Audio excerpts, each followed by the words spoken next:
Good evening, and welcome to the Town of Los Gatos Joint Town Council Parking Authority meeting of August 5th, 2013.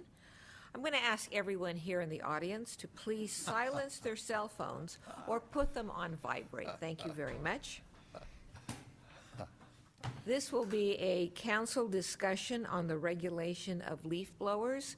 The staff report will be made by Christina Gilmore, Assistant to the Town Manager. Ms. Gilmore. Good evening, Mayor and Council. Christina Gilmore, Assistant to the Town Manager.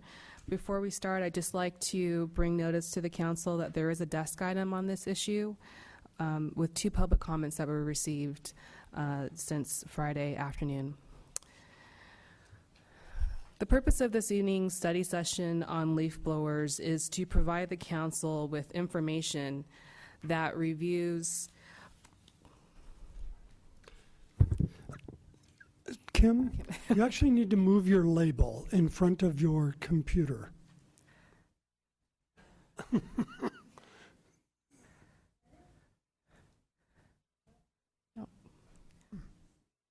If you could advance the slide for us now so that the council's not waiting.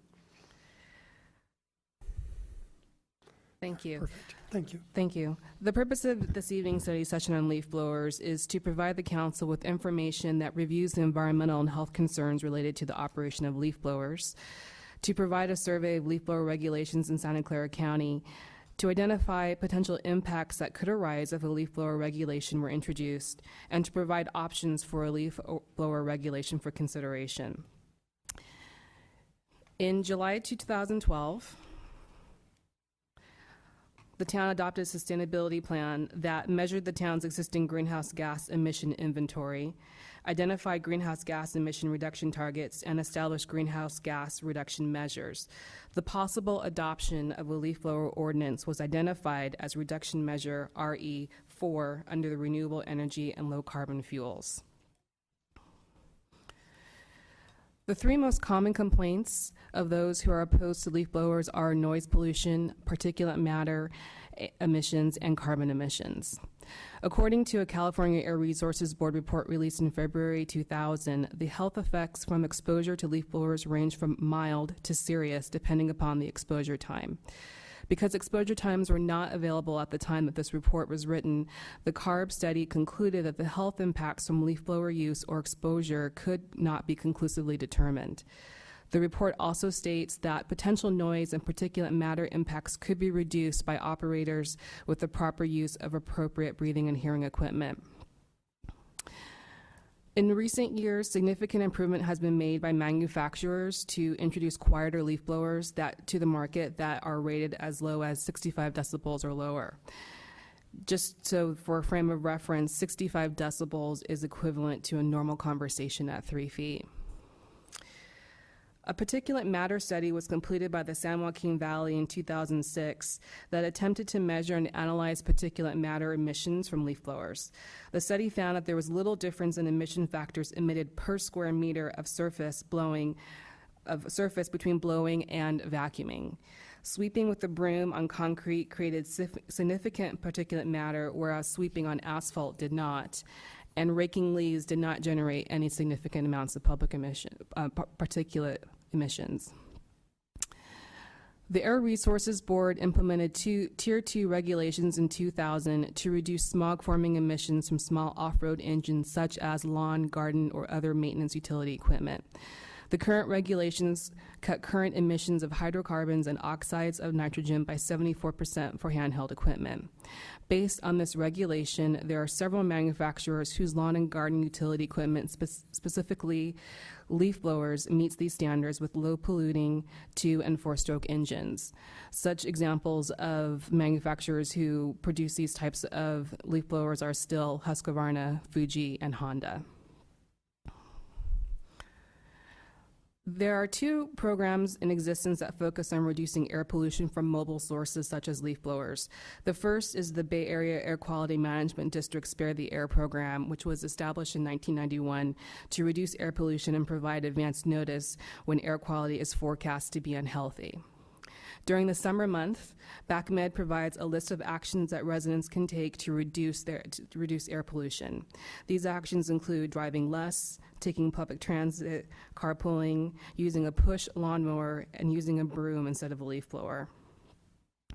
The South Coast Air Quality Management District has been holding a leaf blower exchange program since 2006. The goal of this program is to replace existing gas-powered backpack blowers with blowers that emit reduced emissions and noise levels. Currently, 4 counties, Orange, Los Angeles, San Bernardino, and Riverside counties participate in the program, and to date, a total of 7,500 gas-powered leaf blowers have been exchanged. The South Coast Air Quality Management District estimates that within their region, leaf blowers are used up to 4 hours per week, and with new blowers, they can achieve emission reductions of 65,279 pounds per year. When BACMed was contacted earlier this year to discuss the feasibility of a leaf blower exchange program being implemented within this area, it was communicated by the BACMed staff that this sort of exchange program was not a high priority for the district at this time, and there was no plan in the near or long-term future to implement such a program. The majority of cities in Santa Clara County allow for the use of both gas-powered and electric blowers, but they are limited in their operation during specific hours and/or days of the week.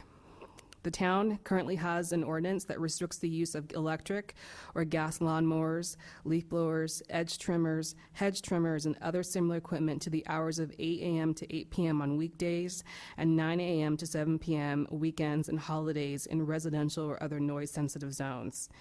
Powered equipment use in commercial, industrial, and public spaces is not time limited. The City of Palo Alto and the City of Los Altos are currently the only 2 cities in Santa Clara County that currently has bans on gas-powered leaf blowers. Both cities allow electric blowers to be used as an alternative. Palo Alto adopted its current ordinance in 2005. When talking to the police officer who was in charge of the community service officer who enforces this ordinance, it was communicated that the permanent full-time community services officer position that was tasked to enforce this ordinance was eliminated from the Palo Alto budget in 2003-2004.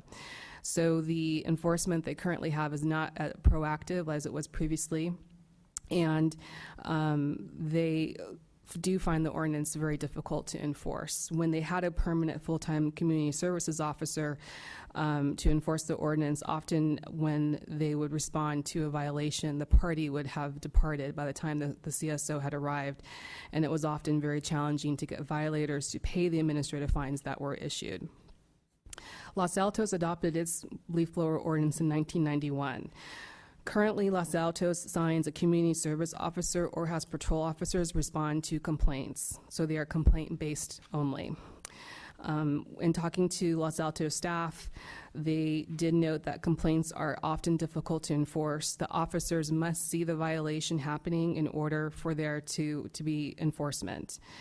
Many times, by the time the officer or the community services officer arrives at the location, the party is gone or is no longer using the device, and they're unable to complete their investigation. And then, in conclusion, their calls for service for potential leaf blower violations often have a lower priority level to other public safety issue calls that they received. Potential advantages to a leaf blower ban or regulations include reduced mobile sources of noise, reduced gasoline fuel emissions, reduced particulate matter, and possible health benefits to leaf blower operators if appropriate protection is used. There are several issues for consideration if a leaf blower regulation is to be considered. One is opposition from homeowners and landscape professionals who either use electric or gas-powered leaf blowers for home and property maintenance. The second is the financial impact to town operations. A ban or restriction on leaf blower use could have a substantial impact to parks and public works, as leaf blowers are currently used to maintain parks, the civic grounds, and medians and turf maintenance.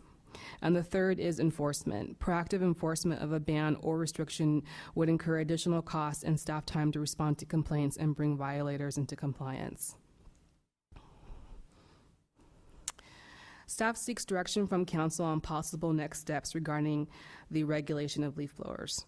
Potential options for the council to discuss include make no change to the current ordinance, amend the current ordinance to reduce hours and days of operation, prohibit the use of electric or gas-powered leaf blowers that emit 65 decibels or more in residential and commercial areas, adopt a spare the air policy similar to the BACMed policy, and last, pursue options for a regional leaf blower exchange program similar to the one implemented by the South Coast Air Quality Management District in partnership with BACMed. This concludes the presentation, and I'm available to answer your questions. Before we go to questions, Mr. Larson? Yes. Madam Mayor, members of the council, this is a study session, so we're ultimately at the end of your discussion looking for council consensus on which of those possible future options staff should consider and bring back through a public process and ultimately to the council for consideration. So one or more of those you could ask us to consider, preferably not all, just for workload constraints. And for clarification, other direction that the council might have that Absolutely. is part of or not part of what you have up there. Absolutely. All right, now we are to, before we get to the public hearing, I'll start with questions of staff based on the staff report. Mr. Brzezinski. Just a clarification, Ms. Gilmore, and you consulted the folks in the Palo Alto jurisdiction. They indicated that they terminated their CSO in 2003, 2004, who was doing the enforcement, and yet they didn't establish the ordinance until 2005.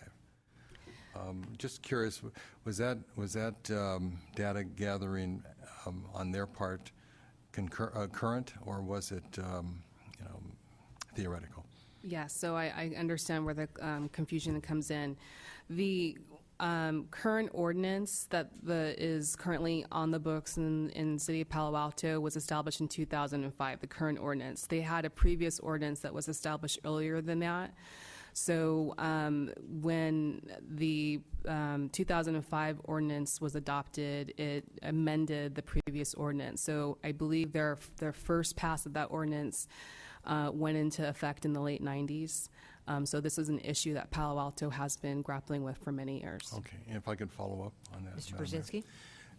So my understanding from your discussion with Palo Alto is that it's really an enforcement issue for them, and they have not been able to effectively enforce either because the party had vacated the property by the time the officer arrived, or there were other issues that were more significant, and enforcement, therefore, was the issue. They haven't changed their policies as far as you're concerned? No, as far as I understand, and I communicated with the police officer this afternoon, the ordinance is still in effect. They do attempt to enforce the ordinance as well as they can, but they do have significant staffing challenges. And because the community service officer position was eliminated, the police department responds to any complaints. So they are receiving response on a complaint basis, and they do the best they can to respond to those calls for service that fit into their police priority response. Thank you. Ms. Jensen. I'd like to follow up a little bit on the Palo Alto and Los Altos. I'm curious not about police enforcement, because I think it's fair to assume that people are going to follow an ordinance and that your concern isn't totally enforcement. So one of the things you identified as a concern for us was gardener complaints and homeowner complaints regarding the fact that they would have to switch over from gasoline. Did you question Palo Alto or Los Altos at all with respect to any complaints of that nature that they got? What's their history with that? So just so I can understand, your question is referring to complaints against homeowners that employ gardeners? No? No. Okay. In your presentation, you indicated that we should be concerned with homeowners who might complain that they have to give up their gas leaf blower, or companies that use gas leaf blowers. We should be concerned with their complaints. What, if any, information did you get from Palo Alto or Los Altos that they had had those kinds of complaints? And if so, how many? was not able to gather that specific information as to concerns of current homeowners who own leaf blowers who were unhappy to have to not use a gas-powered leaf blower either in Los Altos or in Palo Alto. From the conversations that I had with the Los Altos police chief and then the brief email exchange I've had with the Palo Alto police chief, the primary concerns that residents have surrounding leaf blowers are twofold. One is noise, and the second is environmental concern. The particulate matter and dust and fecal matter that is kicked up by use of either a electric or a gas-powered leaf blower. So the primary concerns were the ordinances were constructed to address those two primary concerns that most of the residents had. In regards to residents who own leaf blowers, I can only go by anecdotal information that I've heard from researching this in other jurisdictions that currently have an ordinance on the books, and also my time working in the city of San Mateo, where I also worked on this issue. A variety of homeowners own leaf blowers, and they use them to clean out their drains. They use them for maintaining their property, often especially for people who are older and who can't use a rake or choose not to use a rake. So in listing some of the concerns, I was going by information that I had received in my previous job with the city of San Mateo when having researched this ordinance, potential ordinance, and feedback that I had received from residents in that city. Ms. Jensen? Hold on. Mr. Larson, did you want to answer that question? And just to add on, based on Christina's experience in San Mateo, researching this in San Mateo counties, we tried to list issues that we thought would likely come up if we did a public process following council direction. And some landscapers being concerned about the loss of leaf blowers we know might happen based on her research in other jurisdictions, or that property owners may not like having to pay more because their gardening or landscaping services have to sweep. So we were just trying to highlight concerns that may come up so you're not surprised later. Ms. Jensen? One of the other concerns you highlighted was town maintenance. And under our current noise ordinances, town equipment is exempted from noise and time restrictions. So I don't understand how any change to, and I don't understand, we could ban leaf blowers, and the answers that you just gave me indicated you're thinking about a ban as opposed to powered by a different means, but still have the tool. So if the town equipment is exempted and the council doesn't want to change it, how does that become a concern? Again, I think we were trying to capture conversations that we've heard from other jurisdictions to highlight for the council. If the council chooses to exempt city operations from any type of leaf blower restriction, then obviously it wouldn't impact operations at this time. But if the council were to, say, choose to ban a certain type of leaf blower or restrict all hours of use regardless of the type of use, then that may have impact on city operations. Ms. Jensen? And this is the final one. In the discussions with BACMed regarding the potential exchange program, you indicated that you were told it was a low priority. Did whoever you talked to indicate why, and did they indicate how that might be changed? Yes, when I talked to numerous staff members at the beginning of this calendar year when I was still employed with the city of San Mateo, my understanding from many discussions with staff is that leaf blowers are not considered to be one of the larger mobile sources of air pollution within this region. They are concerned with vehicles and other larger mobile sources. So leaf blowers just are not currently a priority for the air district. But they did indicate that in the future they may look at instituting a lawnmower exchange program. I would try to be as persuasive as I could to get them to agendize leaf blowers as part of their work plan, and they were quite insistent that it wasn't something that they were willing to consider at this time. I know that the city of San Mateo, they held a study session in early March on this subject, which I helped to prepare the staff report for before I departed and came to Los Gatos. The conclusion of that study session for that council was that the mayor decided and the council decided to work through their regional boards with BACMed to see if there was a way that they could influence from the political side that organization and to get this on their agenda. So while BACMed staff did not give me any indication of how they could, this could be agendized on their agenda for future topics, there is at least one city who thinks that this would be a good idea and is willing to work through their political channels with other cities and within the Bay Area to see if this is something that could be brought up. And that's what option 6 is, to basically be the second city that encourages BACMed to adopt an exchange program. Further questions of staff? Ms. McNutt? Thank you, Mayor. I have 2 or 3, if I may do them all together. It's one of those things where I would have bet money that commercial properties had restricted times, just like residential properties. So that was a surprise. Is that true in other communities, or is that just something weird that's happened or didn't happen in Los Gatos? It varies from city to city, and it really depends on, I think, from in reviewing the cities, how close residential neighborhoods are to commercial areas. We can do a more extensive review of the commercial, the different cities' commercial timeframes for leaf blower use, but I believe it varies. Because in Los Gatos, everything is mishmashed together, and so that's why it was so surprising to me, and also possibly why I hear it so frequently from downtown, from where I am.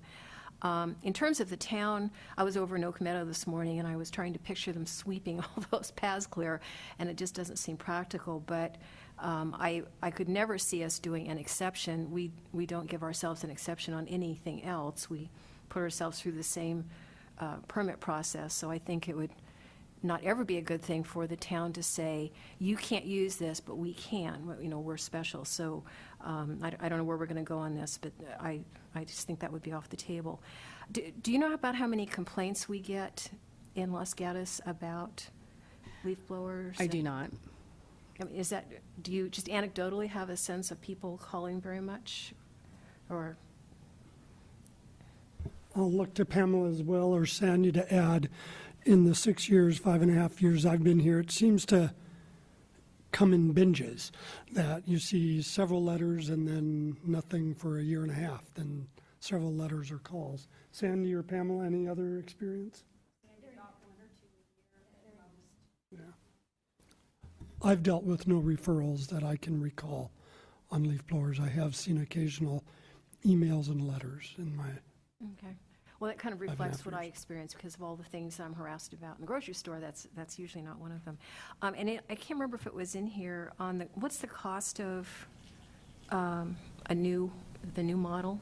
So, like, if we were to do a replacement, what would be the cost per unit? It really depends upon the manufacturer. So I did reference the South Coast Air Quality Management District, their program. And so I think the Still BR 500, which is what that air district currently uses for their leaf blower exchange program, retails in the mid $400s, $400 per device. And of course, there's a wide array of leaf blowers, leaf blower vacuum combinations, electric leaf blowers, gas power leaf blowers, battery operated leaf blowers. So it's quite a market. But I think depending upon the type of use, if it's used for commercial use versus a residential use, also is a factor.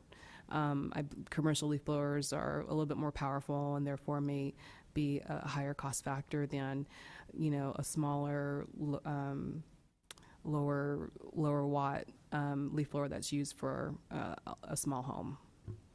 Okay, thank you. Going back to Palo Alto and Los Altos, you were talking about the challenge with enforcement, but did you get any information from those jurisdictions as to how many or in numbers or percentage of leaf blowers that were either eliminated or modified or changed from gas to electric? Any information in that vein from either or both of those jurisdictions? No, I did not, and I don't know if they even have that type of information, but that is definitely something I can follow up on. Other Those are questions? just the sorts of issues we would expect to research if the council wanted staff to put effort into this. We've really drawn on Christina's, having done the same work up in San Mateo, to give you a more extensive study session report than we would typically have at this point before receiving council direction to explore the matter. All right, then before I open this up to public input, any other questions? Mr. Leonardis. Thank you, Mayor. Read in the report that since the invention of these devices, Carmel and Beverly Hills banned them from the outset, I guess you can say. And I just wonder how they've been able to manage all these years without them. I mean, do we have any data or anything on that? Obviously, there's a lot of commercial properties in those jurisdictions. Yeah, I currently do not have any data on Carmel or Beverly Hills, but in part of my research with the city of San Mateo, I did have extensive conversations with the city of Santa Monica that currently bans all leaf blowers within that city. Their city, similar in size to the city of San Mateo, about 100,000 people. Their leaf blower ordinance has been in effect for many years. It is an ongoing enforcement issue for them. They have dedicated quite a bit of staff to deal with enforcement. If I recall correctly, they have at least a minimum of 3 full-time staff members in their environmental division, I should say, and maybe about half of their time is dedicated to following up on leaf blower complaints. They also do proactive enforcement, where they go out, they divide the city into zones, and they go out and do roving enforcement at different times of the week. They also have an iPhone app that people can report leaf blower violations. So that's just an example of a city that has a very proactive enforcement. I do not recall currently what the costs are for their leaf blower program. I think it is part of their larger environmental division efforts or department efforts. But just in San Mateo alone, when last fall, when the city staff there was exploring a proactive enforcement program, they were averaging anywhere from $150,000 to $250,000 a year with just minimum staffing, and then of course 24-hour, 7 days a week staffing if that was what the council wanted. So it can be a costly program, and that is definitely something that staff here can explore if the council desires. Further questions? Seeing none, we do have the opportunity now for public input on this issue. Is there anyone wishing to address the council? All right, please come forward, give us your name. You'll have 3 minutes.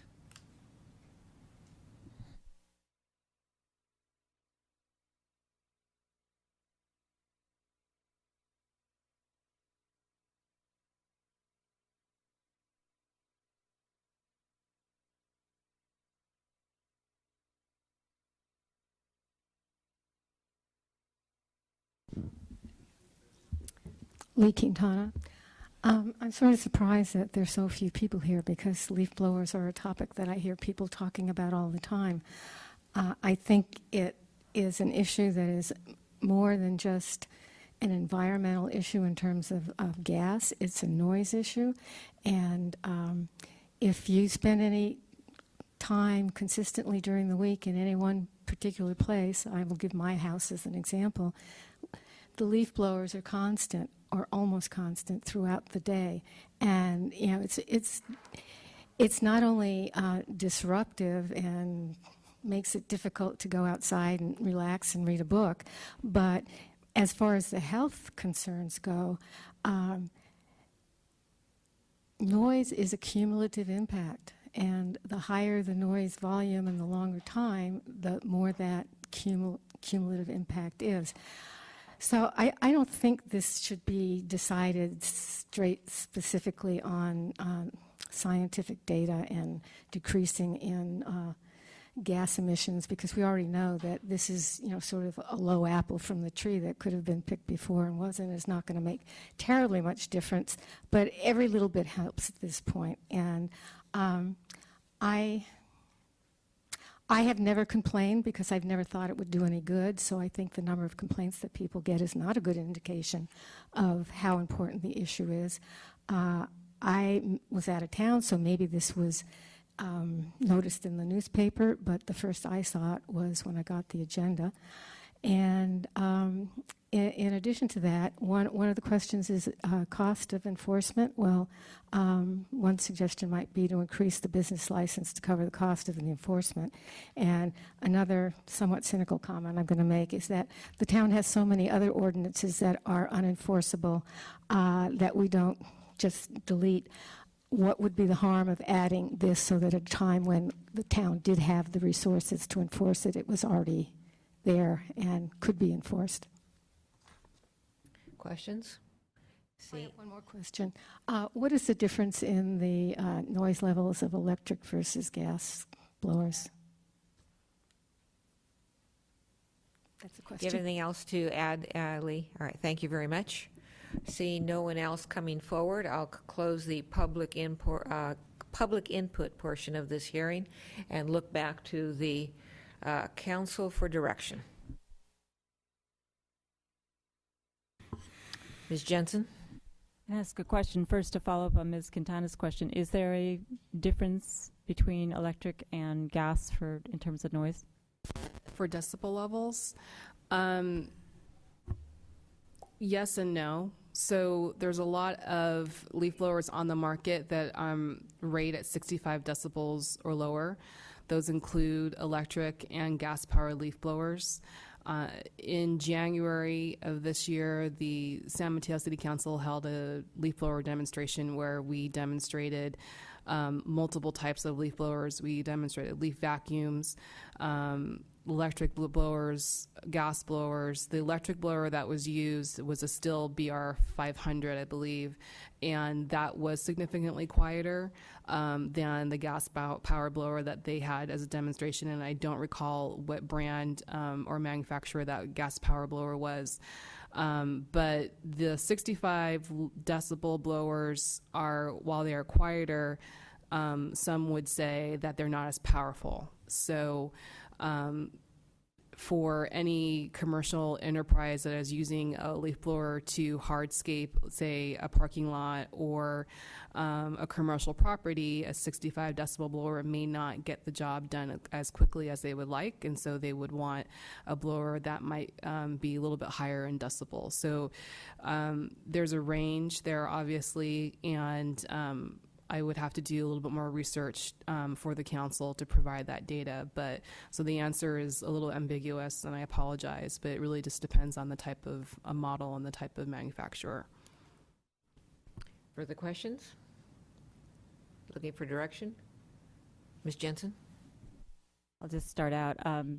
Just speaking as one council person, I would like to see Los Gatos pursue some restrictions on leaf blowers. I think it makes sense, particularly since we passed a sustainability plan, which has a policy which indicates that we should do so. And as a town that encourages various small steps towards environmental practices, such as electric charging stations, it seems to me that this is an easy step for us to take. I haven't heard that there's a lot of complaints for or against leaf blowers. I need more information regarding the Los Altos ordinance and what their history is, not with enforcement, but with what happened leading up to the passage of it. Why did Palo Alto need to change its ordinance? What did they think was the problem? What's their history of complaints from residents or gardeners or commercial users of leaf blowers, if any? If there's no complaints, then I don't think we should let that stand in the way of doing something. I agree with Councilwoman McNutt that this council should not exempt the town from requirements on other people. The town is exempted from the time restrictions in our current ordinance. So if we were to change anything with respect to leaf blowers, I would imagine that we'd make it fully applicable to the town because we want to set a good example.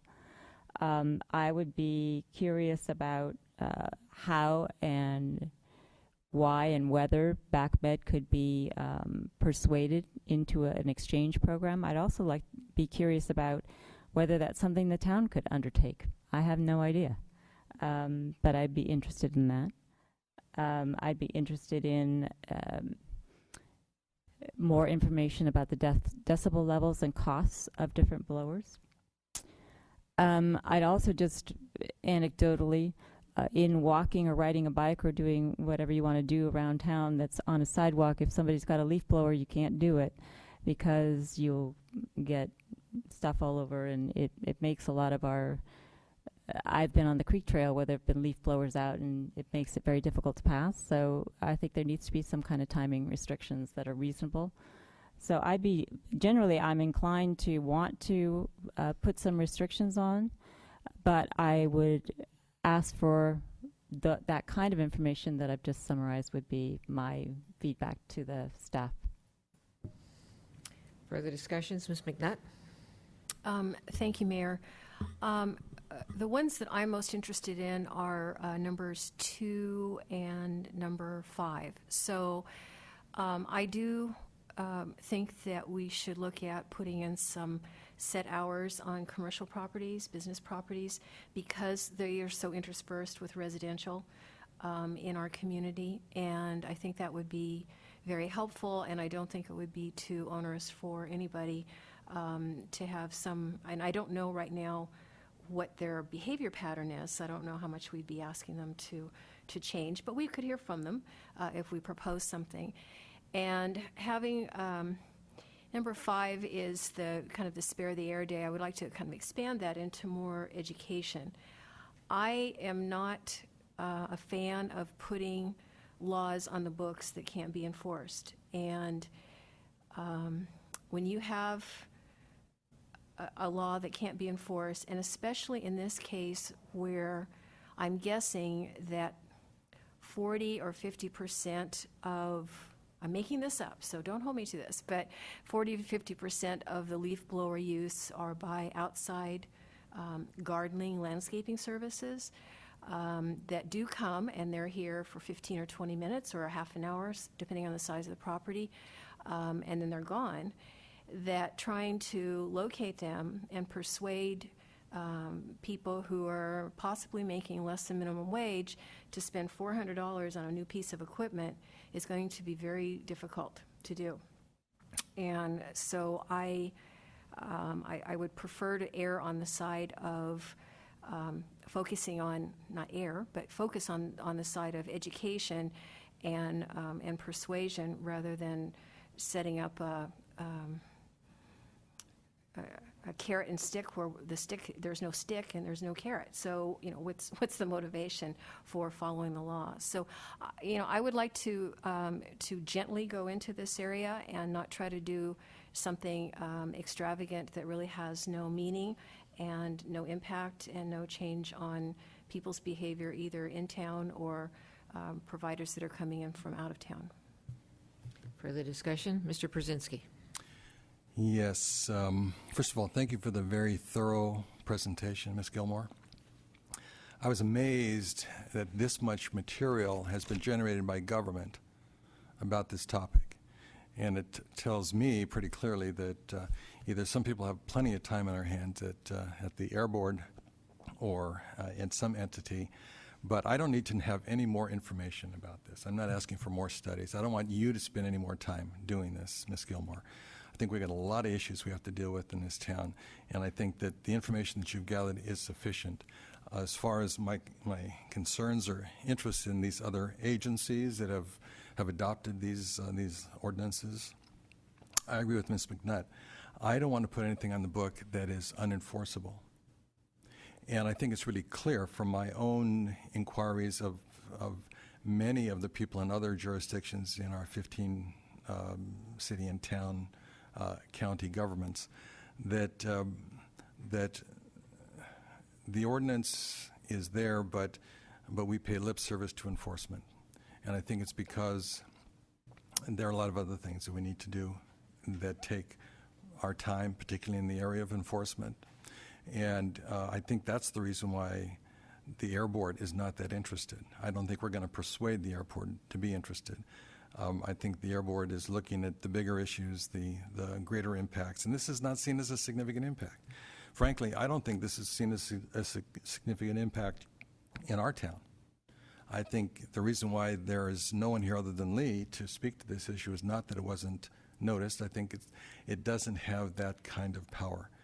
We have no problem getting a full house when we have issues that are of significance to the community. So my sense is that I would be willing to take a look at educational issues, but not to spend an awful lot of time more developing language that says that we are cutting edge in terms of this environmental issue, and focus on those things that are more significant to us. We have a limited staff. We have staff capacity issues that are significant. I feel I'm an environmentalist, and at the same time, I don't feel that this rises to the level of major concern. And frankly, I'll be honest, and some people may not agree with this, but I have a electric leaf blower. I use it. I don't use it when someone's walking down the sidewalk. I don't blow things out into the street. I'm very careful about raking and eliminating debris in my yard, but I cannot see the viability of sweeping all the time. And I think that from the point of view of our community, we like our community to be pristine. And this is one of the ways. It's things are a trade-off. So my sense is I'm not interested in pursuing this in some kind of draconian fashion. I'm very comfortable with our keeping the limits and forcing those people who are in violation, the time limits primarily, to deal with this. If we were to be able to do anything, I would direct it towards the gas blowers.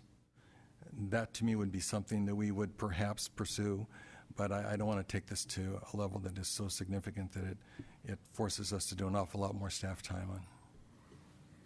Further discussion, Mr. Vice Mayor? Thank you, Mayor. I look at this as a quality of life issue, and the cities that have been proactive about banning these devices all have a very high quality of life, and I think of Los Gatos as similar in that regard. However, I do realize that enforcement would be difficult, but it would also be up to the individuals who hire their gardeners to spread the awareness. It doesn't have to be that we hire a number of staff people or dedicate a number of staff resources to go out and police this. As people drive and they still talk on their cell phones, you can create laws and you can request that individuals do the right thing, and you empower them to do so. And I would imagine that most of them do choose to follow the rules and follow the laws once the word gets out there. With that said, I also own a leaf blower, an electric version, and ever since I was a kid, I've despised the gas version. From 50 or 100 feet away, I do everything I can to avoid them when I'm riding, walking, whatever, about town. And I do see it as a quality of life issue, a noise issue that detracts from the Los Gatos environment.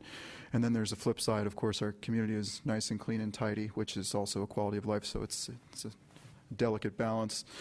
My recommendations would be to limit the hours. 8 to 8 seems quite excessive. I would think something like 9 to 4 would be sufficient for most gardeners or most crews that come in and work in the neighborhoods. I would also recommend a move towards electric blowers. I know that in all instances that might not be practical, and I know that if we went cold turkey and we adopted something that said electric blowers only, that might be difficult in the near term, but perhaps not over time. And I'm not sure if our staff is capable of going to all electric blowers at this time or not. I would also recommend that we choose one day a week, such as Sunday, and we just say no leaf blowers on Sunday. Give everybody a day of peace, and as opposed to Monday through Friday, 8 to 8. And I know a lot of us like to get caught up on the weekends on our chores and our housework because we're working all week. But we can do that on Saturday, or we can do it next Saturday, or we can do it on Friday evening perhaps. But give everybody a day off from whatever kind of noise on Sunday regarding these devices. So those would be recommendations coming from me now. I wouldn't how can I say it? Looking for more information, as the other council members said, but not totally looking to. Let's empower the people to, if we do put rules in place, act as their own enforcement body and do the right thing. I'll leave it with that. Further discussion? Seeing none, I hope you're, pretty soon we're going to be asking you for the consensus that you have been writing down there. As with many of the issues with which the town deals, it's not linear in its analysis. I would like the town to take some steps, but I don't know what those steps are yet.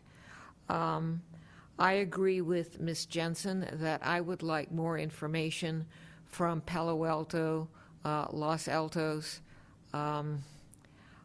maybe the ones who started out at the beginning with none.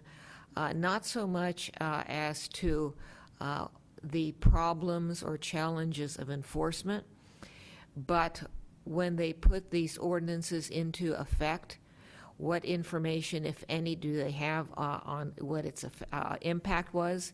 Did people start using electric? Did they quit, or reduce their use of gas?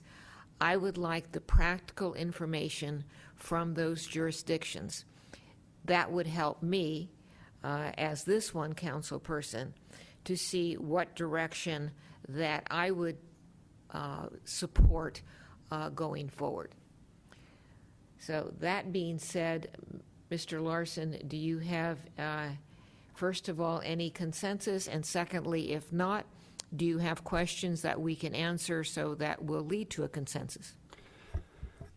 Well, I did a little matrix of items 1 through 6, and we have unanimity that item 1 doesn't make sense, don't do anything.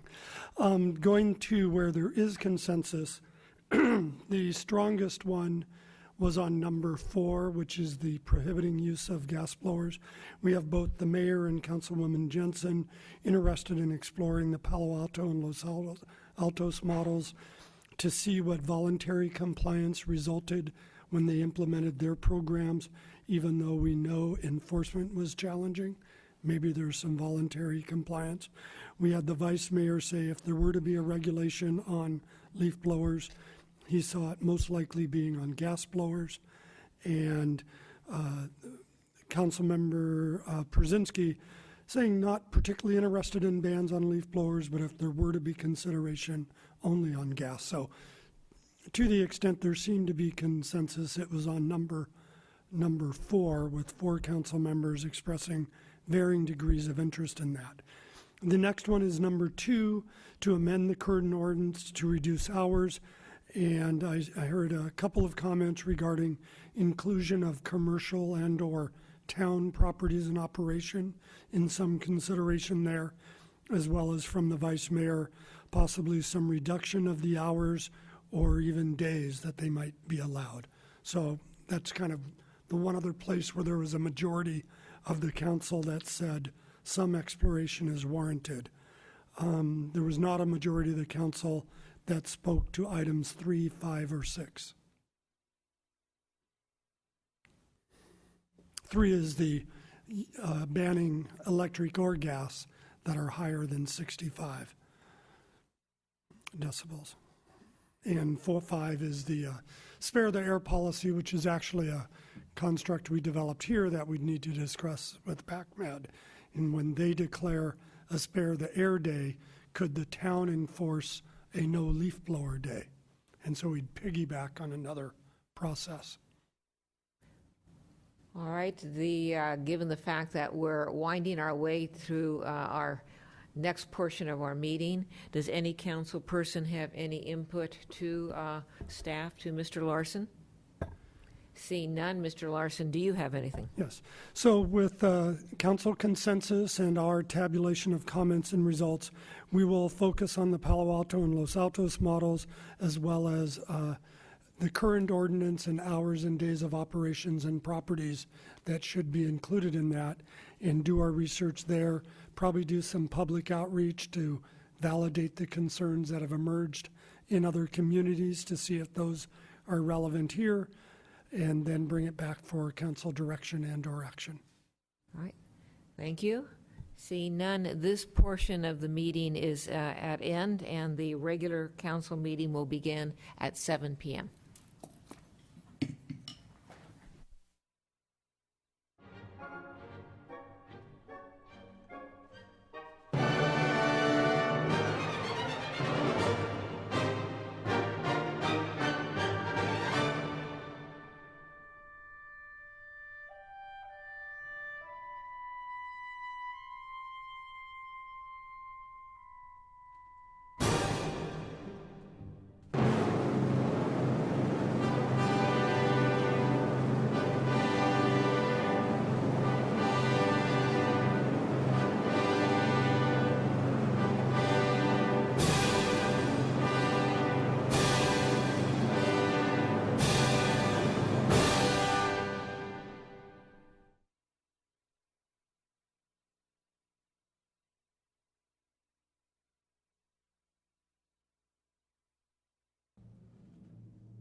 So quiet ahead of time. Good evening, ladies and gentlemen. Welcome to the August 5th, 2013 meeting of the Town of Los Gatos Joint Town Council Parking Authority meeting. First of all, I will ask you, remind you, to either silence your cell phone or put it on vibrate. We have previously had a study session, a short break, and now we are beginning our business meeting. Madam Clerk, would you please call the roll? Thank you and good evening. Councilmember Joe Przynski. Here. Councilmember Marcia Jensen. Here. Councilmember Diane McNutt. Here? Vice Mayor Steve Leonardis. Here. Mayor and Chair Barbara Spector. Here. At this point, as you all know, or you probably will know soon, we have the Pledge of Allegiance, and every week, every meeting, I should say, we ask a stellar young member of our community to come forward and lead us in the pledge. Today, that stellar person is Cameron Borg. I'll ask Cameron to come up here and stand beside me. And I will tell you a little bit about Cameron, or maybe a lot. Cameron Borg is a 6th grader this fall at Union Middle School. She was a 5th grade student council technology expert. She created all of the videos for the assemblies. She won 2nd place in the spelling bee. She participates in EPGY, Education Program for Gifted Youth, Stanford Math Program. She volunteered for Playground Pals, helping young kids make friends. She's a member of Girl Scout Troops. She has been a member of Girl Scout Troop 61302 for 5 years. She has participated in yearly community service events, such as cleaning the church classrooms, volunteering at yearly church festival, and cemetery cleanups. She's played the clarinet and after-school band and participated in Glee Club. Now they're her sports. There's a long list here. The Los Gatos 01 competitive soccer team. She's selected to participate in U.S. Soccer Training Center. Her favorite soccer team of all time was Razzmatazz in 2nd grade with Coach Steve Leonardis. She is the Los Gatos All-Net Basketball, where she played in the championships in L.A., in Los Angeles. You went there? She plays for the San Jose Zebraettes 2020 basketball club team. She's an oldest of 3 girls, and she has a cat named Mochi or Moki? Mochi. All right. So at this point, if you'll all stand and please salute the flag with our leader here.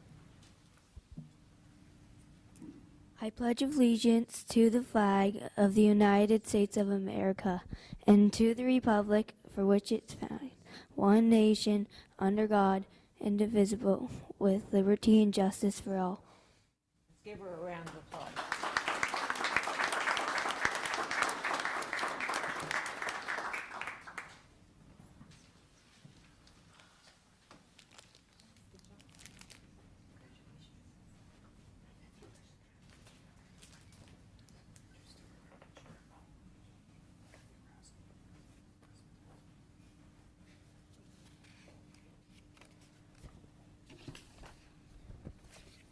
Give her another round.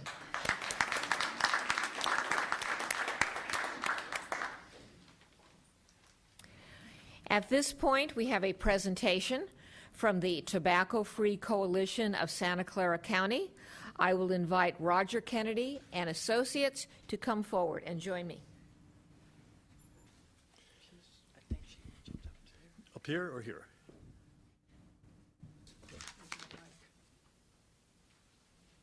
Right up here, please. Let the folks in the audience here and on television see you. Mayor Spector and member of the council. I'm Dr. Roger Kennedy, co-chair of the Tobacco-Free Coalition of Santa Clara County, and I'm also proud to say that I've been a resident in my hometown is Los Gatos since 1977, so it's with particular pride that I introduce Carol Baker to present the award. Carol Baker is my co-chair. Thank you very much. I was talking with some friends this morning saying what we were going to be doing this evening by giving this presentation to the town of Los Gatos. And they said, well, why are you doing that? I mean, they've always been forward-thinking people, and they've always been in the vanguard of things like this, considering health. And I said, you've said the answer right there. That's why we're doing this. The Tobacco-Free Coalition of Santa Clara County has a certificate of recognition awarded to the town of Los Gatos. The Tobacco-Free Coalition presents this award for their outstanding leadership in reducing the burden of tobacco use and protecting the public's health by passing strong tobacco prevention policies. Now, I can't let this opportunity pass without requesting that there is more work to be done. And one of the most effective measures to prevent access of kids to tobacco is a tobacco retail license. So I would urge the council to strongly consider, we stand ready and able to give you help with this, which is actually a piece of low-hanging fruit because we've done it throughout the state, throughout the county, and we know how to do this ordinance. And in the future, we were really looking forward to the possibility of smoke-free multi-unit housing. This will be an important issue in order to protect the citizens of Los Gatos from secondhand smoke. So we thank you very much for your wonderful work, and we're looking forward to working forward with you in the future. Thank you very much. On behalf of the council and the town of Los Gatos, thank you.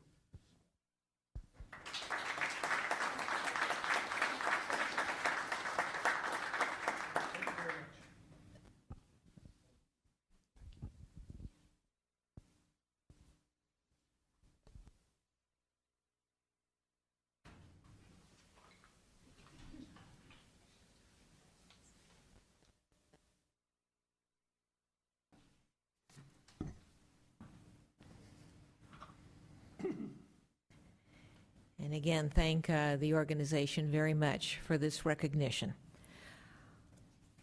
Closed session report, Ms. Prop? Thank you, Mayor, council, members of the public. The council met in closed session this evening as duly noticed on the agenda. Council took no action this evening on any item. Thank you. A reminder, anyone wishing to address the council this evening on a matter that is on our agenda or is not by way of verbal communications, if you'll please fill out one of these cards and give it to the clerk on my left. Some of you have already done that, but if you haven't done so yet, please do that. Council manager reports. Council matters, and I'll remind the council because you may have forgotten, we have not met since June 17th. And so if you're appointed to any board, committee, commission, if you would please report out to the council and the public as a whole. Anyone have anything to report? Mr. Leonardis.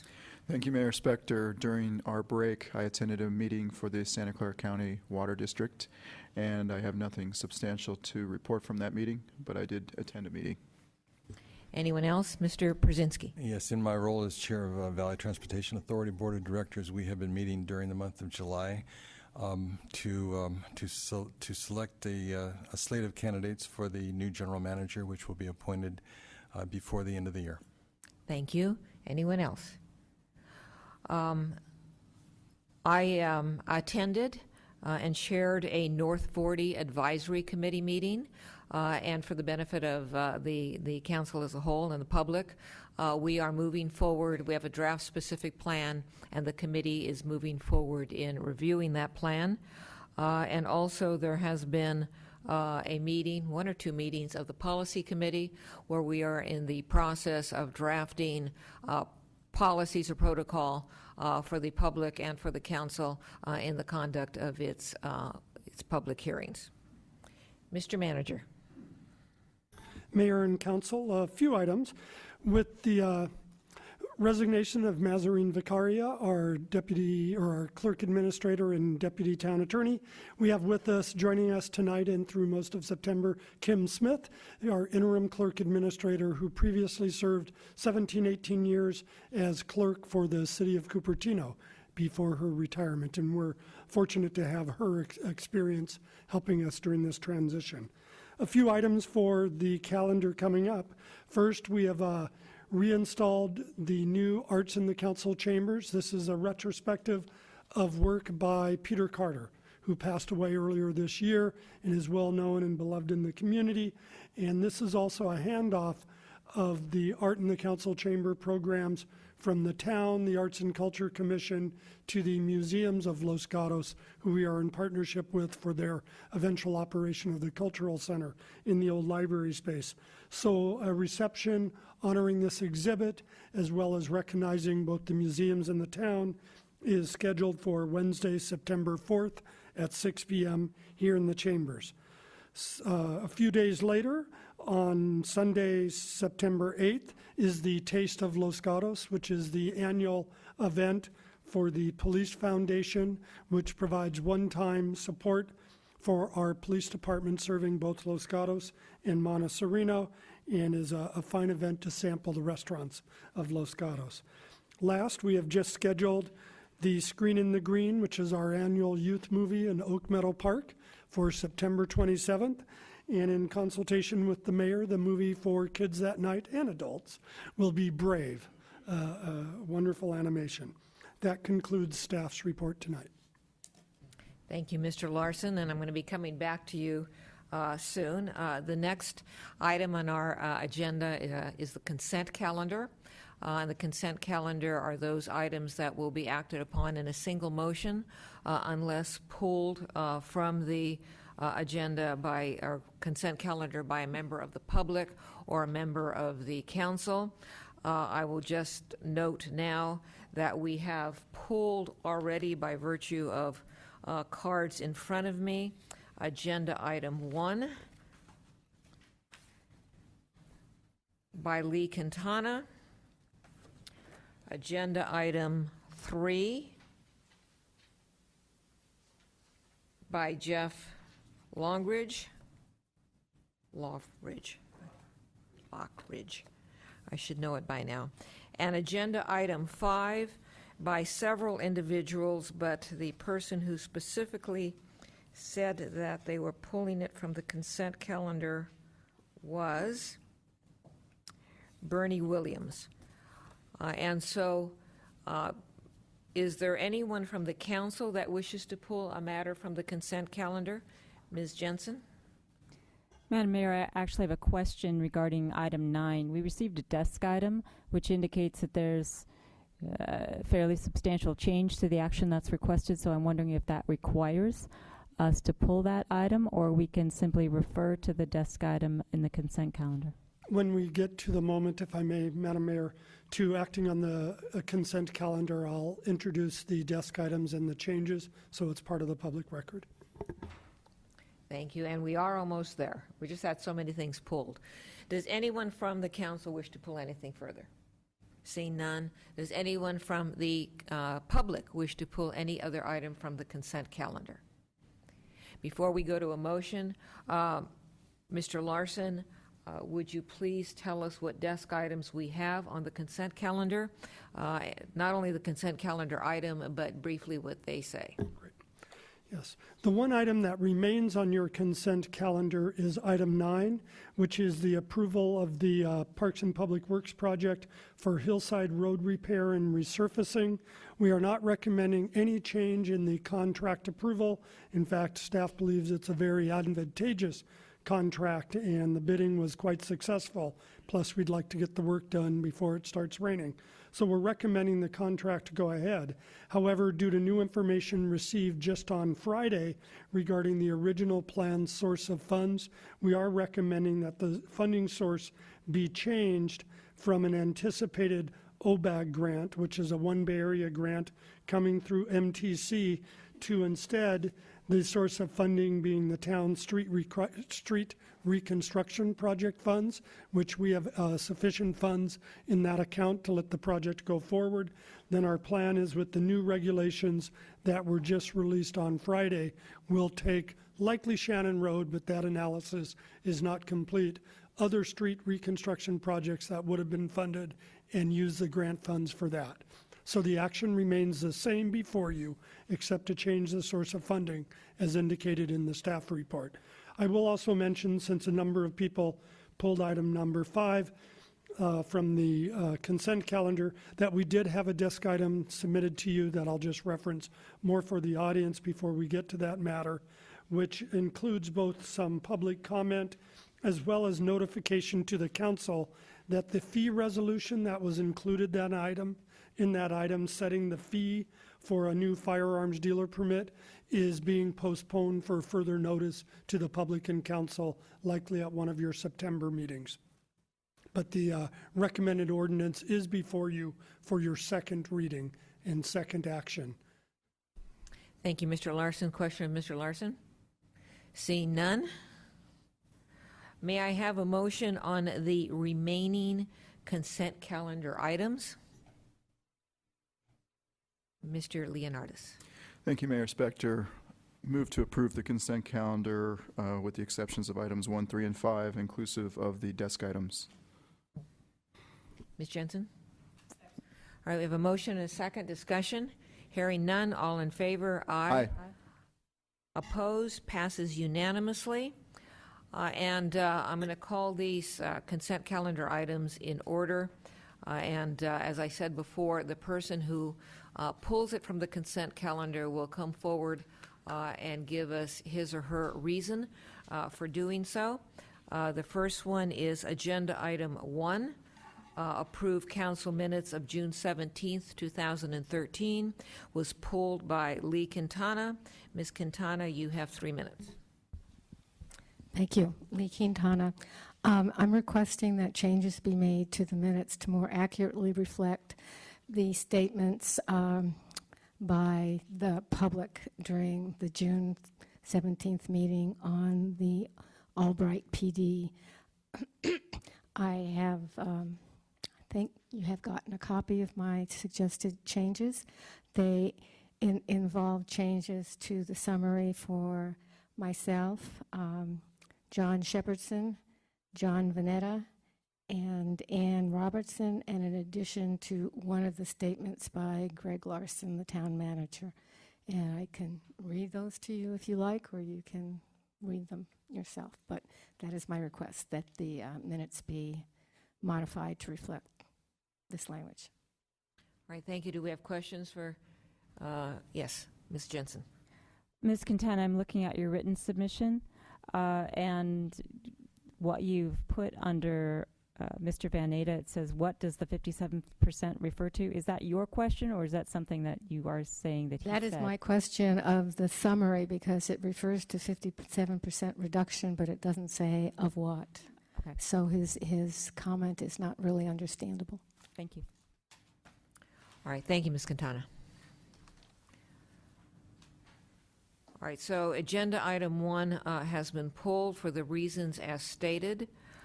Is there anyone, well, let me ask Mr. Larson, at this point, should I look to the council for a discussion of this item before I open it up for public testimony, or what would you suggest on the process?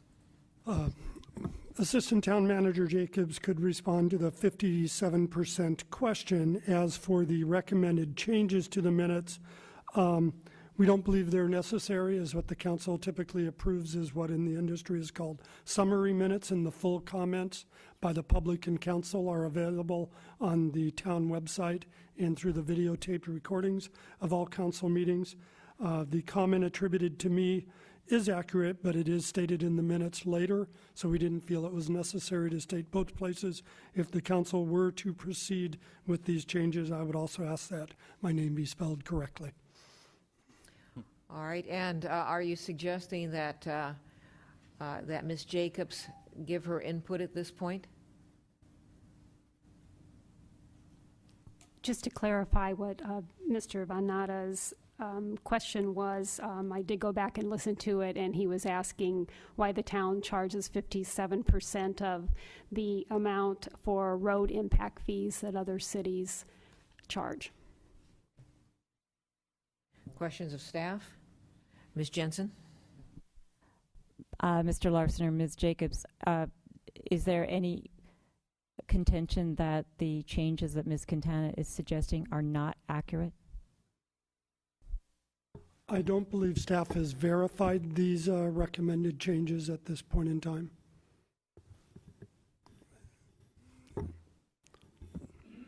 This came in after the desk item deadline. Further questions of staff?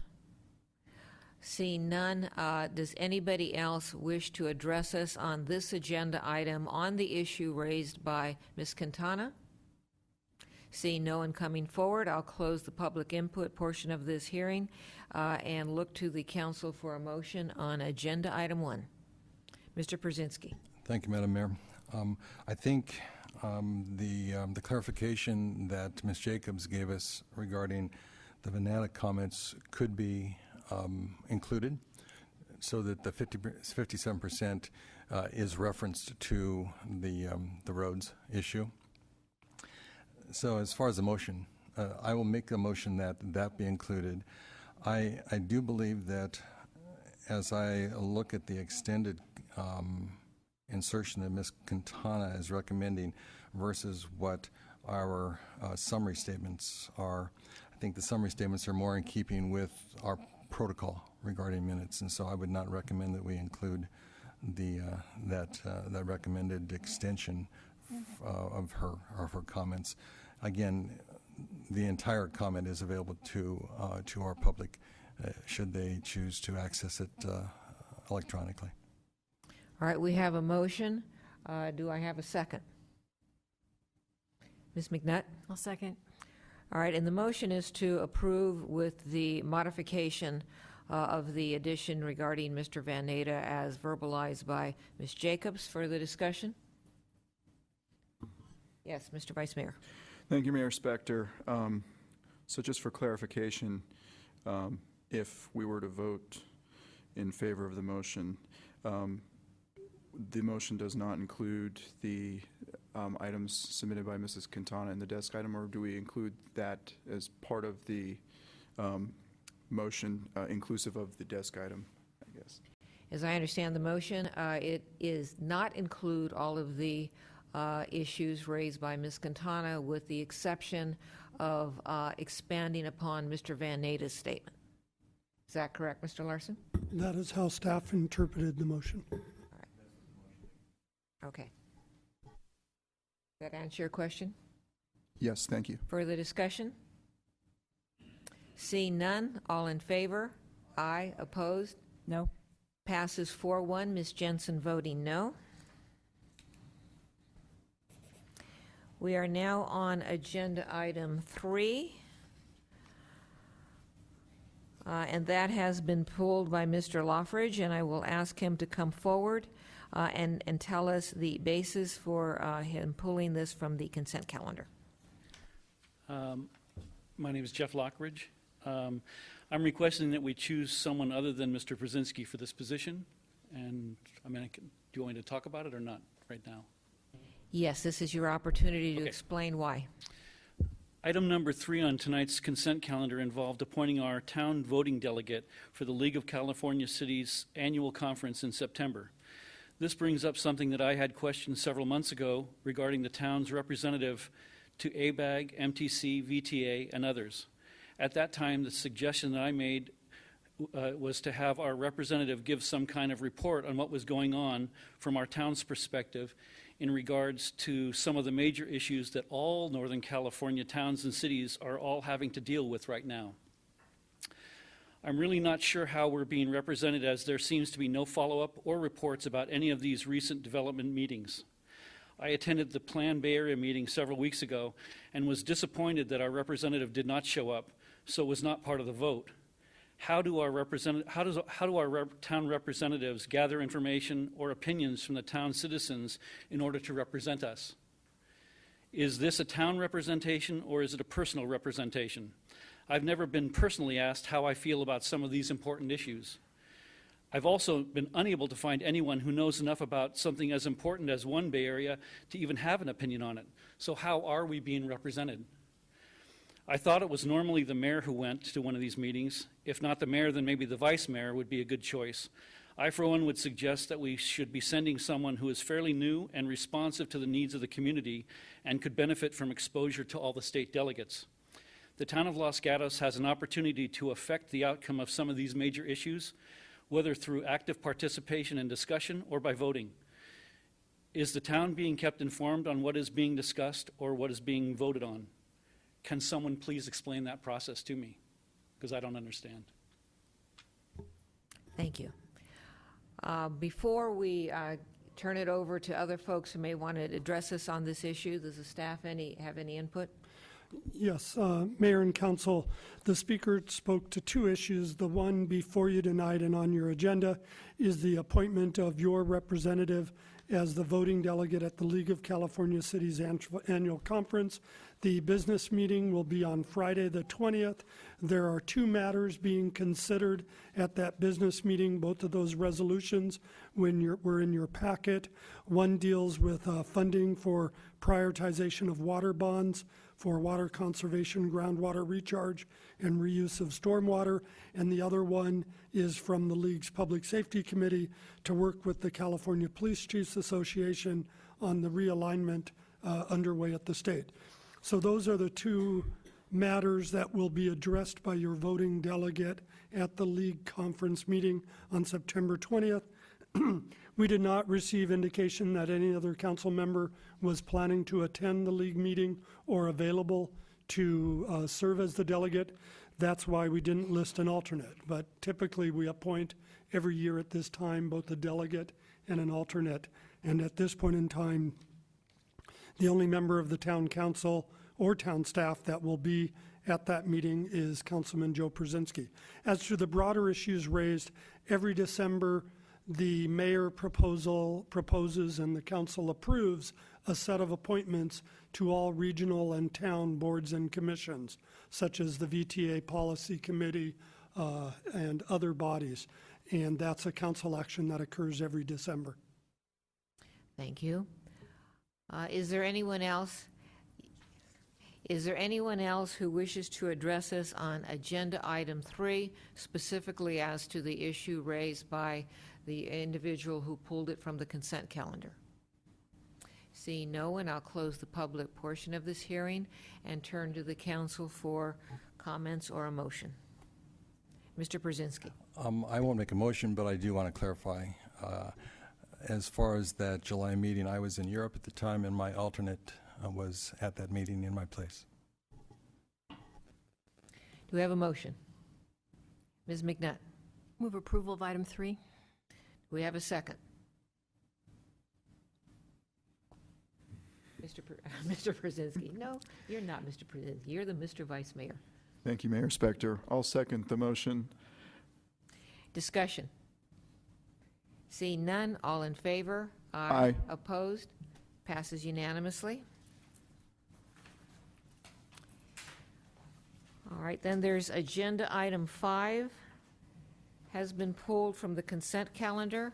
Agenda item 5 is to adopt an ordinance adding a new section 12 to chapter 14 to the town code titled Firearms Dealers, Sale of Firearms and Ammunition, to require a permit process for the sale of firearms, ammunition, and or explosive devices. As Mr. Larson pointed out, a portion of that dealing with fees is not before us this evening, I will look to the person who most clearly said she was pulling it from the consent calendar and get the reasons for that, and that's Bonnie Williams. Yes, thank you once again. I'm here on behalf of all the hundreds of people who showed up here in the last months and months of meetings to discuss the topic, and I think we just need further public discussion today on it. We're just not going to let it go by again. We just hope you start listening to us. We just don't want another fee imposed on them, so I just think we need discussion. There's several people here to discuss it today. Please. Okay? Thank you. Okay. And I'm going to go through all of the folks who pulled this from the consent calendar. Jess Guy, followed by Robert Shackelford. Mr. Guy, do you have anything to add? No, I'll just do. All right, so from the, let the record reflect that Mr. Guy is not going to be speaking. Mr. Shackelford, if you could come forward, please. Followed by Steve Quinn. We still get our 3 minutes to come, right? Or is this like our only time to talk on this? I'm sorry, this is your only time. Ms. Williams, you want to come forward? Yes. I didn't realize Okay. that. Sorry. I thought it was just justification for pulling it. I just want to point out, Templar's been here at least 8 months, and I'm not aware of any problems that they have caused on the community. So we have a precedence here if things are going well.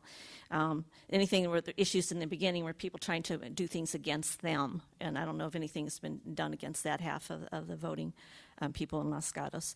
So we should prove that, everything's going well with them. And then just the thought of imposing another $4,000 fee on them just for a permit, when we have the state, we have the federal government, doing the licensing, and now at the lowest level we want to impose another fee on them or a tax. At $4,000 is a lot of money. And they are a business generating, we get a portion of the sales tax that they're generating to our community. And I'm sure, if you were to impose this on it, we should consider how much money they're generating for the town also. So if you want to impose something like $4,000, we ought to, negate that by the $4,000 they're going to collect in sales tax for you. We cannot afford more empty buildings in this town. Look at Kings Court. We have, where the Hallmark used to be, where the Hoof Camera used to be. We just don't need more and more empty buildings here. And they have not caused us any problems in the 8 months here. So this moving forward is just to penalize them because people are still afraid of guns. And I don't think you're in the business here penalizing people for those kind of reasons. Again, it would just be an unfit thing to discriminate upon their particular business, and we just don't need more fees imposed on them. I think at this rate, we're driving them out of town. We're going to lose that revenue. We just don't need that. That's fine. Thank you. Thank you, Ms. Williams. Mr. Guy? You have, all right. You have 3 minutes.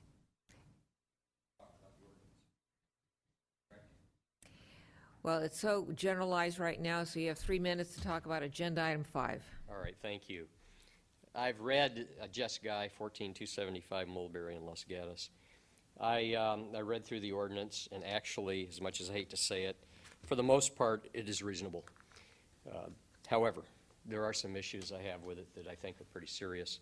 The ordinance, again, as to the fee, directs the Director of Community Development to conduct an investigation relative to the lawfulness of the businesses applied to zoning, and yet we still don't have a zoning protocol. From what I understand, that's still in the works, which directly impacts back to the $4,000. I don't see how they can justify any sort of a processing fee without knowing where we're coming from on the zoning process. Also,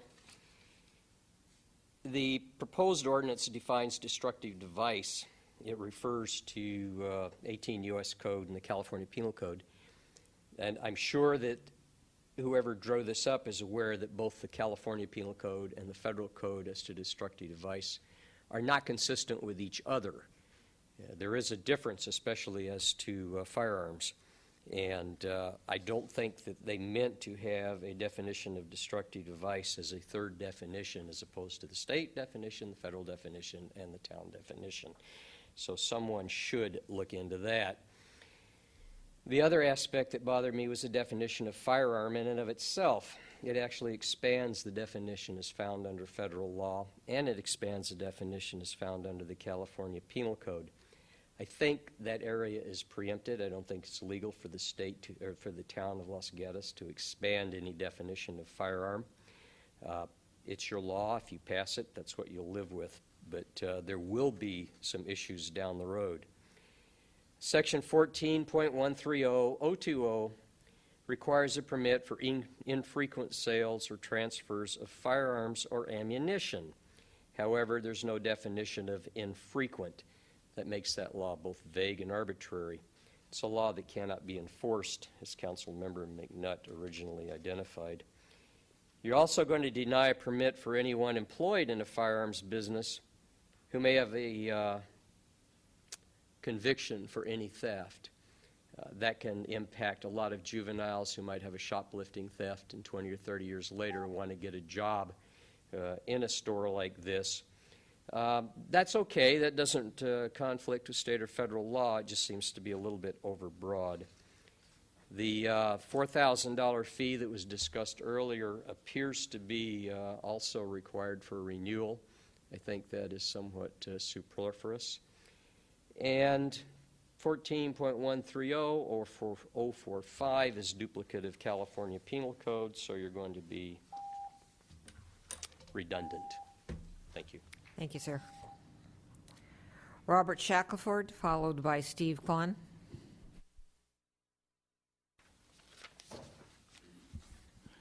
Good evening. Once again, I am a resident of San Jose, California, and the only reason I present myself here in the town of Los Gatos is as a matter of principle. As I stated in the last meeting when I went through your ordinance doing a substitution exercise, the details of the ordinance were revealed as something created by the thought police. And what do I mean by thought police? When the thought police are present, what they're trying to do is they're trying to single out a business or associates or individuals as a suspect class who will have their papers demanded of them, their permits demanded of them on a regular basis without any real due reason for it, other than someone has a fear or a distaste for the activity they participate in. But the main reason why I come here is because the Second Amendment has no jurisdictional boundaries. It is the law of the land. So it doesn't matter whether they come from San Jose or Los Gatos or Sunnyvale and so on.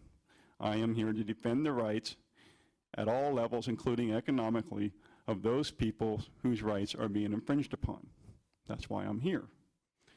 If your whole purpose here was to talk about capacity in terms of number of people in the floor space, or about whether a firewall is in place to protect the compressor from the retail establishment visitors, or whether or not the food codes are being met and so on, I wouldn't be here. Because you're already allowed to do all those kind of things. You're allowed to set your own thresholds and establish your own standards and establish your own designations as to where residential is, where light industrial is, and so on. I can respect that. It's not my business if I'm a resident of San Jose. That's the business of Los Gatos. So my primary reason for you to remove this item from the consent calendar is very simple. Your job is to uphold and defend and promote freedom and liberty, nothing else. That's all there is to it. Thank you for your time. Thank you. Steve Kwan. Members of the City Council, I believe this is about the fourth meeting I've been here in regards to the subject of Templer Sports. And when I previously had left the meeting, I thought that Templer Sports was basically given the go-ahead and it was basically sanctioned that they could do business in the community.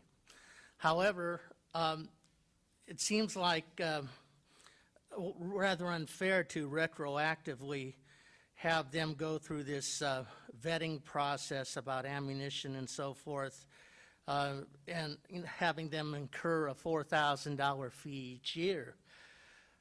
There has been a track record already of 8 months of no problems concerning, the merchandise that Templer Sports sells, and I feel that that this proposed ordinance would be just an additional burden upon a small business that supports this community of Los Gatos.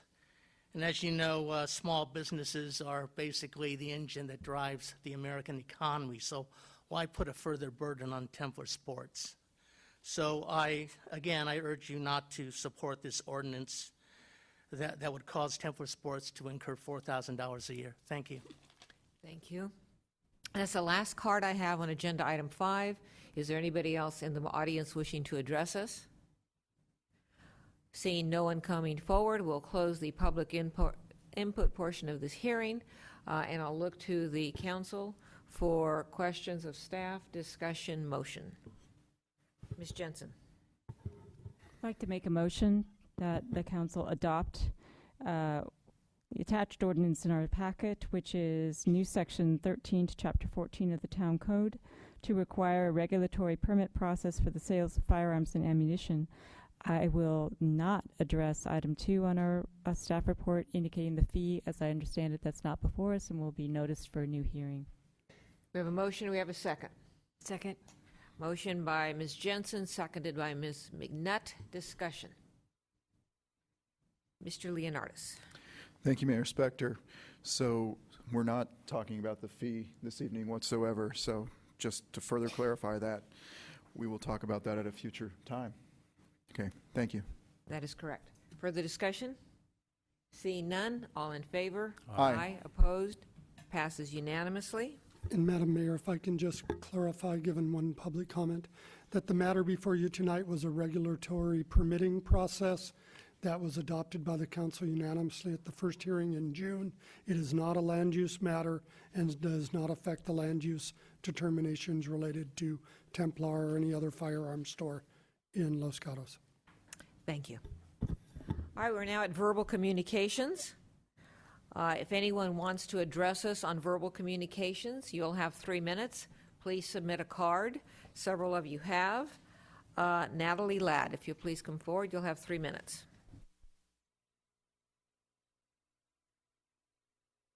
Hi, I'm Natalie, and I've been a resident here for 14 years.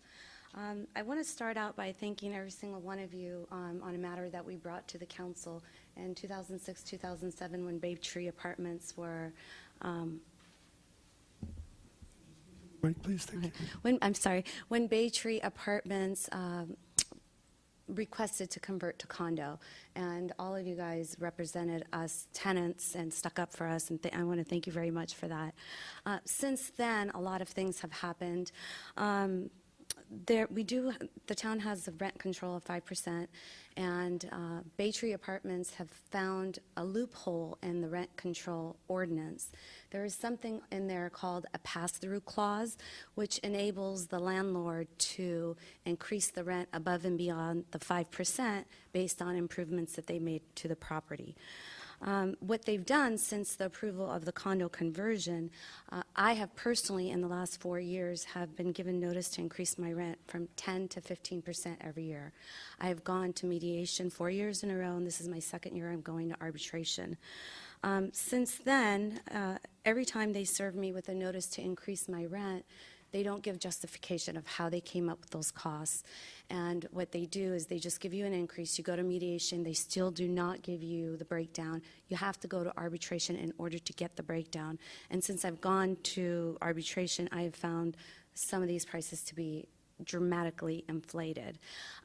The loophole in the ordinance is there is a formula on how to calculate the formula of how to pass on the expenses, but there's nothing in the ordinance that says that they have to pass it on evenly to everybody. So what's happening is there's units there that have been remodeled that are about $1,000 more a month than my unit is, because I've lived there for 12 years and it's not remodeled.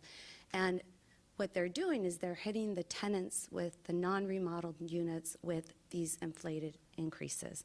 It's their way of forcing the previous tenants out, because as soon as we move out, they could remodel those units and get like $1,000 more. And I feel like they're forcing the tenants out that were standing here before you in 2006 when they got approved for the condo conversion. I have gone through Project Sentinel and spoke to a couple of staff members that have been very helpful, but at the end of the day, there's the ordinance, and that's what the arbitrator has to go by. What I'd like to ask the council to do is to either revisit this matter and maybe amend the ordinance, or appoint a council or some kind of a committee. There used to be a rental advisory committee that no longer exists. Right now, everything that's going to Project Sentinel, they handle it properly, but it is an outside company outside of Los Gatos, and because it's confidential information, none of the results are coming back to town. So I would like council to be aware that you have no idea how many people are going to mediation or arbitration and what is happening. So I'd like to ask the council to be more involved in this in the future. Thank you, Ms. Ladd. Does anybody on the council have a question of Ms. Ladd? And staff have any input? We appreciate Ms. Ladd's work with our housing senior planner, Erwin Ordonez. And also I wanted to let you know that the chief building official, Michael Machado, has the building permit information that you requested available for your review tomorrow morning if you wish. I actually already met with them today and have that Perfect, good. information. Like I said, they all have been very helpful. So thank you. Our housing staff has plenty of work on their lap through the end of the year implementing the housing element. If the council wants to look at further changes to the rental housing ordinance, I would recommend it be considered in your January work plan study session, whether or not it rises to a priority with other competing projects. Thank you. And thank you, Ms. Ladd. Thank you. And I would be more than happy to be a part of any kind of committee if you guys choose to form one. Well, thank you for that, too. Thank you. All right, the next verbal communication card I have is V. Hong.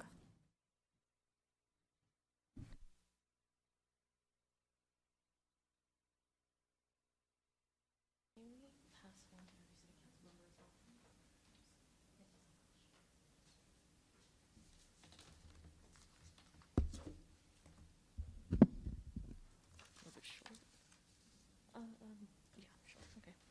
And that will be also given for them because I have it ready for the city council members as well. Okay. Okay then, okay.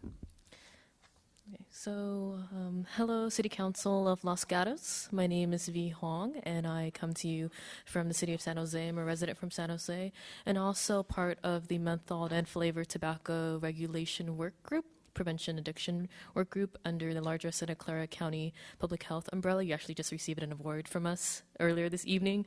So I just wanted to also notion another project and endeavor under this county as well. If you would look into the folder, you'll see in the flap, the two flaps, the project itself on the right flap, the first page, is just a description about the project itself.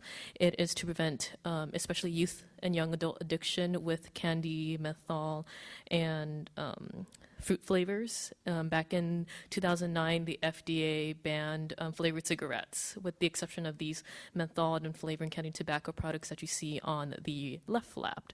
The left flap includes examples of candy flavored and also very colorful, eccentric examples of what has been used to lure youth and promote youth tobacco addiction.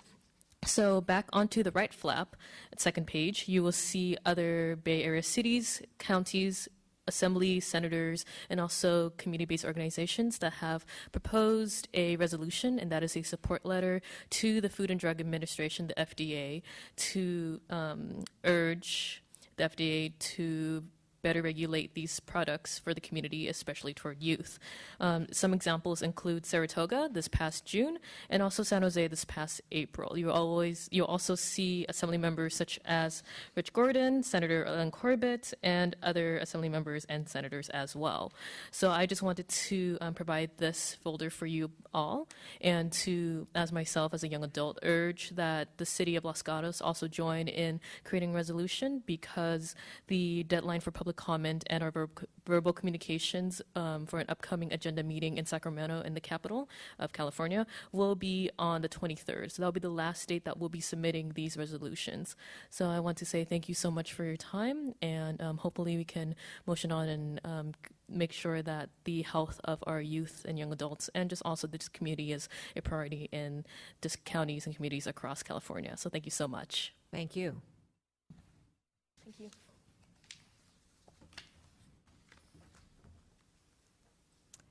All right, so then this is the last verbal communications card I have. Looks like Jonathan M. Roberts.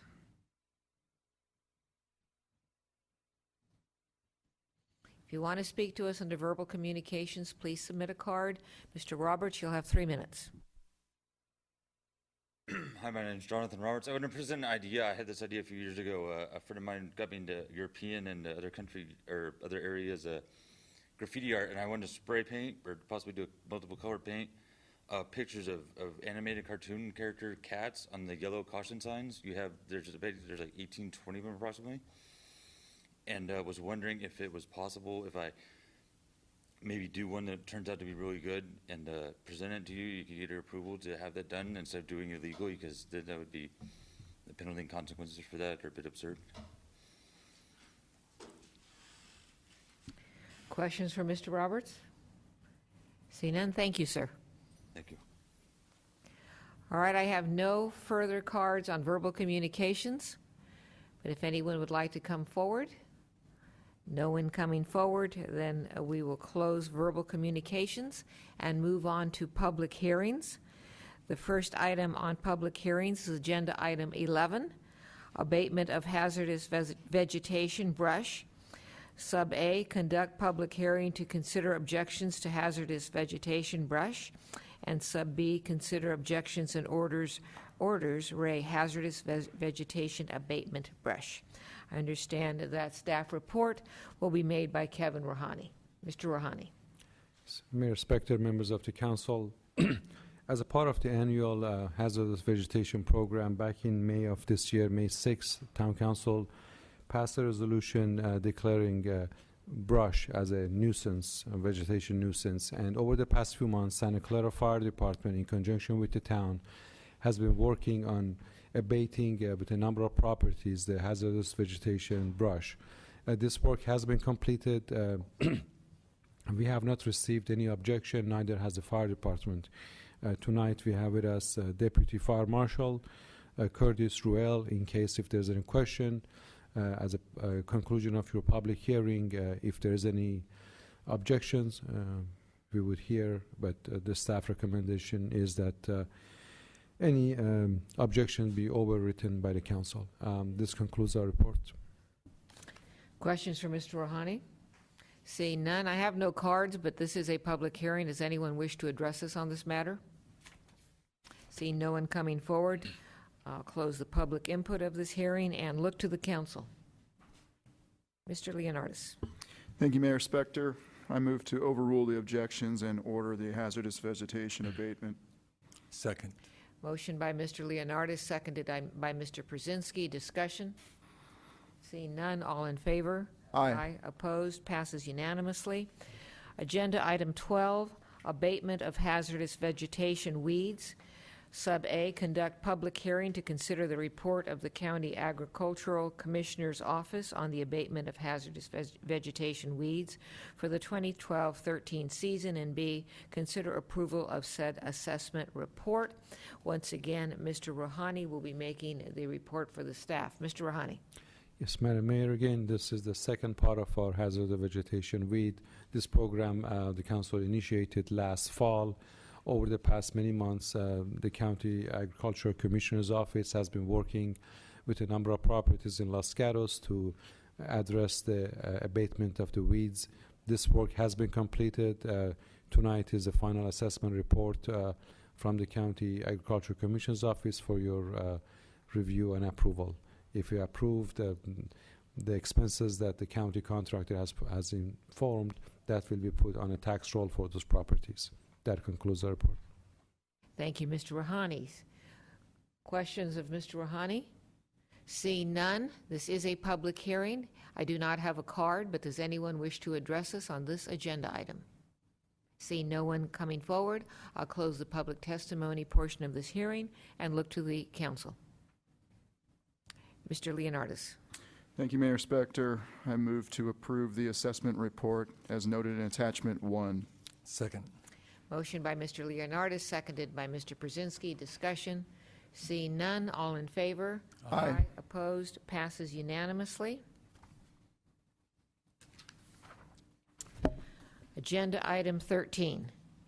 Zone change application Z13001, project location 234 and 236 Los Gatos Boulevard, property owner Michael Black, applicant Tony Jeans, THIS Design. This is to consider a request for approval to rezone 2 properties from O to R1D. Staff report, I understand, is from Jennifer Savage. Good evening, Mayor, council members. The properties at this time are zoned O and are asking to be rezoned to R1D. The properties that surround the subject lots are R1D and R18. The rezoning would bring the properties in conformance with the general plan and make them more compatible with the surrounding properties. This concludes staff presentation, and staff is available for any questions. Questions of staff? Ms. Jensen. Thank you, Madam Mayor. Ms. Savage, I just wanted to make sure that the only thing that the council is considering tonight is a zone change, not a what would be built on the lot, the design of that, or anything else, and that would come forward to Planning Commission at an appropriate time, correct?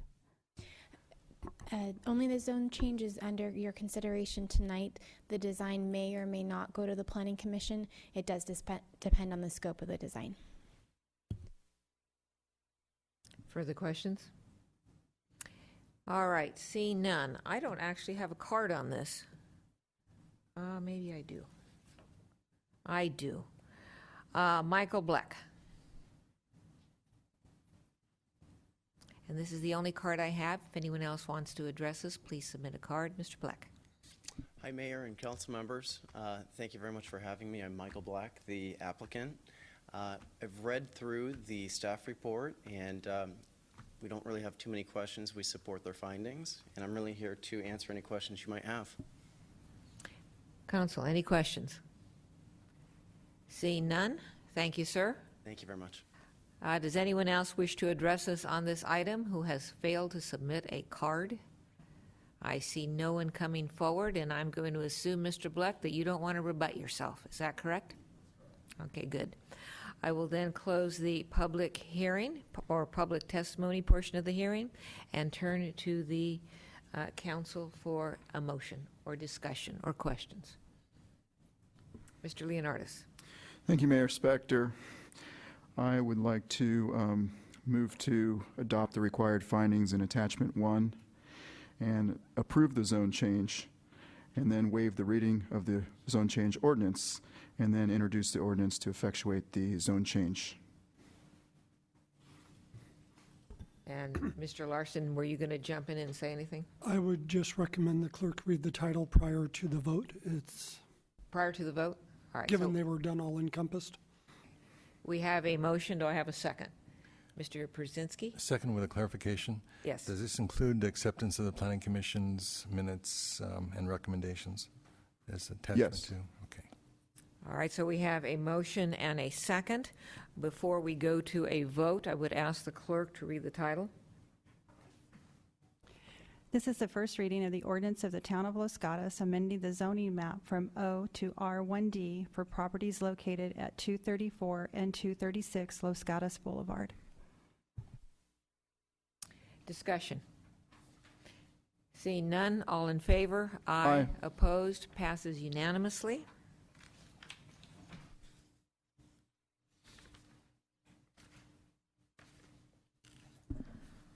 I am going to, we are now on agenda item 14. I'm going to place agenda item 14 at the end of our agenda and move on to item 15. And if I forget about 14, somebody please remind me. I think that's the vice mayor's job. All right, we are on agenda item 15. This is the annual renewal of agreement for services with the Los Gatos Chamber of Commerce to manage the town's information center and coordinate the Leadership Los Gatos program. This item was continued from June 17th, 2013. It was pulled from the consent calendar at that time by Ms. Jensen, and I'm going to look to her unless, Ms. Jacobs, you have more to add. No, at this time, I'll just state that we have provided answers to council questions in both an addendum provided with the council packet and today in a desk item. Thank you. Questions of staff? Ms. Jensen. I have a question with respect to a statement in the desk item. On page 2, first paragraph, the staff report says, staff believes that provision of these services at the Civic Center would not likely be as convenient or cost-effective as the services historically provided by the Chamber. My question is, why does staff believe that? As to the convenience, the Chamber of Commerce located downtown gets many visitors that are in town for the day, and residents also know to go to the Chamber. So even though downtown is quite close to Civic Center, we walk between the two places often, it would not be as convenient for people located in downtown to come to Town Hall to ask those questions. In addition, the chamber is open on some Saturdays, and so they are available to answer questions of visitors in downtown on Saturdays. And of course, town hall would not be open on Saturdays. As far as the pardon me, the cost effectiveness of it, the funds that we provide to the chamber supplements other funds that they receive to provide these services. If we were to use the same amount of services to provide the services through town staff, we wouldn't really be able to provide the level of service because it really wouldn't buy much town staffing to answer the volume of questions that the chamber receives on a daily basis through both phone and walk-in. Further questions? All right, seeing none. This is a public hearing. I don't have any cards on agenda item 15. Does anyone want to address us on this matter? No one coming forward. I will close the public input of this hearing or this agenda item and look to the council for discussion, questions, or motion. Ms. Jensen. Thank you, Madam Mayor. Since I'm the person that pulled this item, I should explain why. And part of my explanation is going to involve a request for more information. I pulled the item because I was concerned at what I perceive to be a large cost item for our budget, particularly in how we're budgeting things now and where we're cutting staff. I wanted to understand how Chamber of Commerce services were not duplicative of town services, and I really haven't heard that answer, I have to say.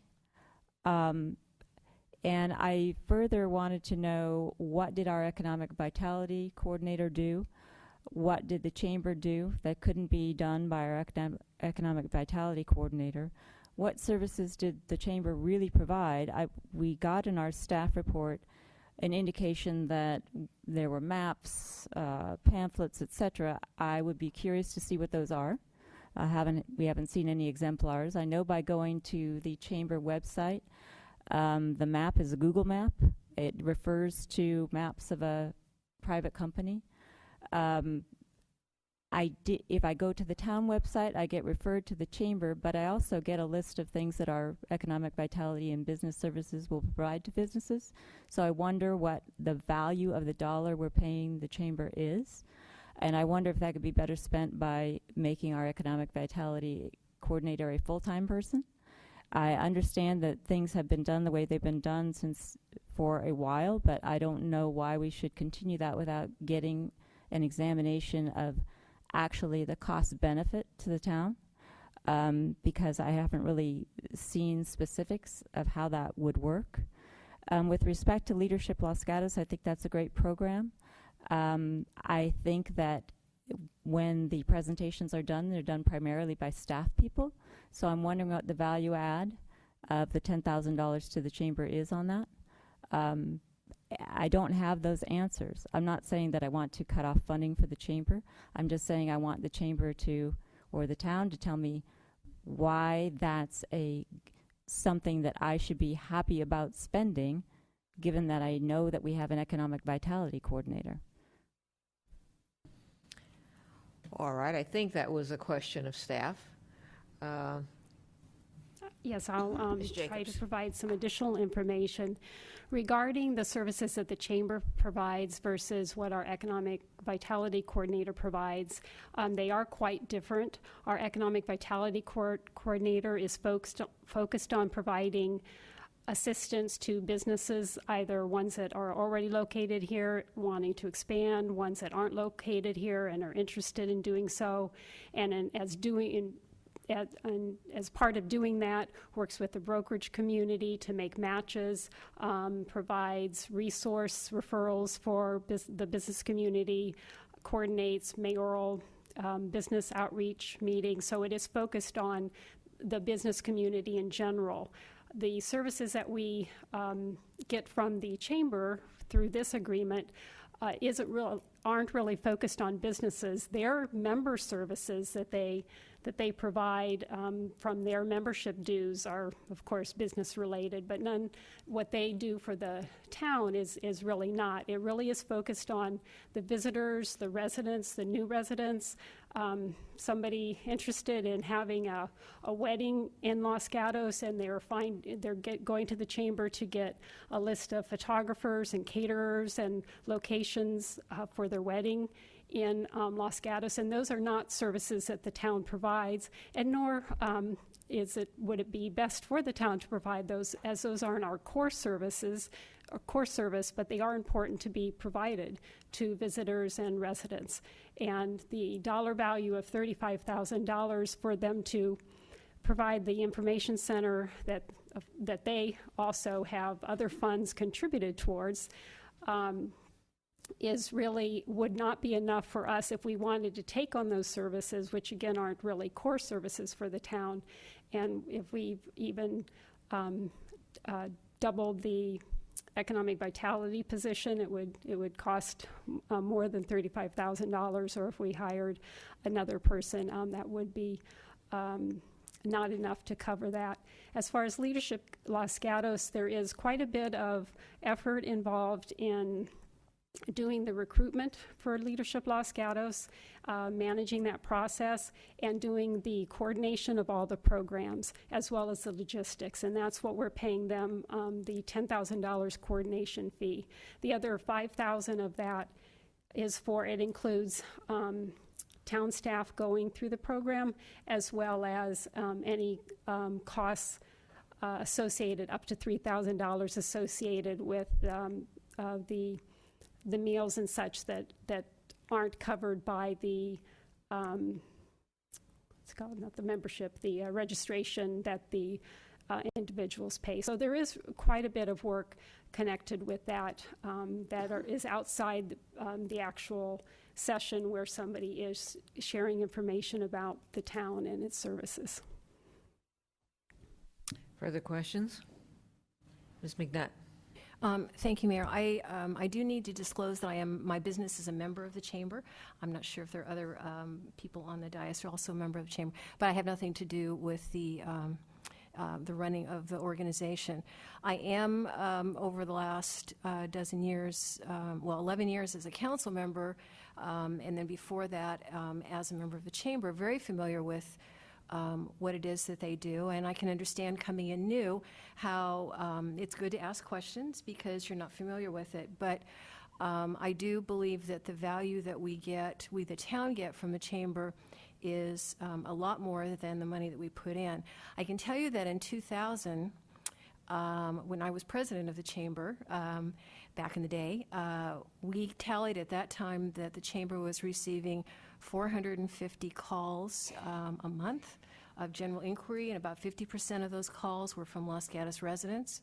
I have coordinated a lot of special events, and the actual time in the event or a speaker, you have to triple, quadruple, whatever 6 times is, for the number of hours to do the coordination. It's really a hassle to take care of all of the details of getting a bus there on time, making sure that there's refreshments and bottles of water and handouts and all of that kind of gruesome detail that I don't think that we want our staff to take care of.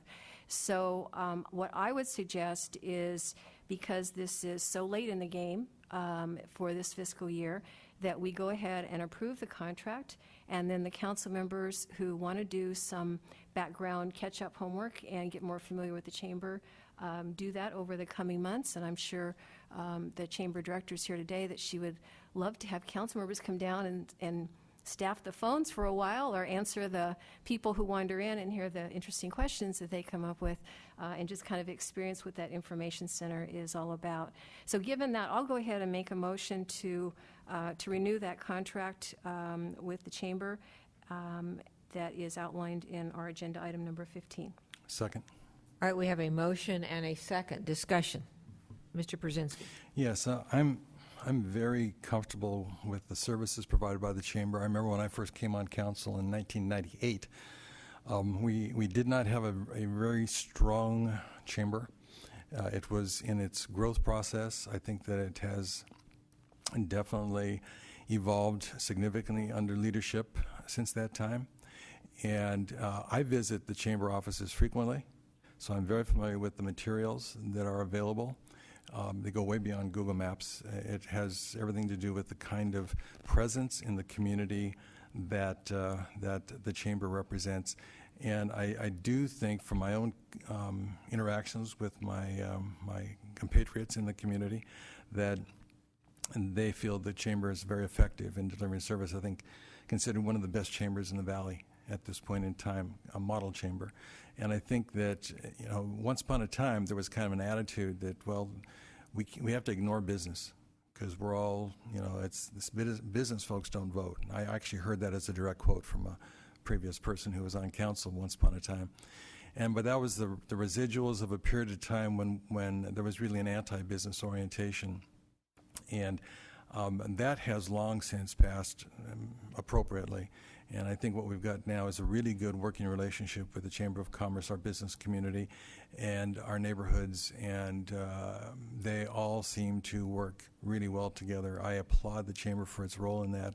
I applaud all of the members of staff who have helped facilitate that over the years. And I think that, from my perspective, I want to just refer also to the question of the Leadership Los Gatos program, because I was mayor at the time when we established it. I do believe that Councilmember McNutt was actively involved at that time on the chamber, and it was her idea. And when it came to us, and it was Manager Fagoni at that time who was engaged, it was obvious that this was a program that needed chamber involvement. That was the outreach part. And as recent as this last graduating class, I had the opportunity to speak to the students that morning of the last session. And I have no question in my mind that the Chamber's activity in coordinating and facilitating this process goes way beyond the amount of money, relatively small amount of money that we're earmarking for its purposes. So I'd like to, basically champion the accolades and commend to the council that if we aren't familiar, we become more familiar with what the Chamber of Commerce does for our community and for us as a government entity. All right, we have a motion and a second. Further discussion. Mr. Vice Mayor. Thank you, Mayor Spector. I can personally vouch for the Chamber, being a graduate of Leadership Los Gatos in 2008. I think, moving forward, maybe the thing to do would be to, obviously it's late in the game this year to,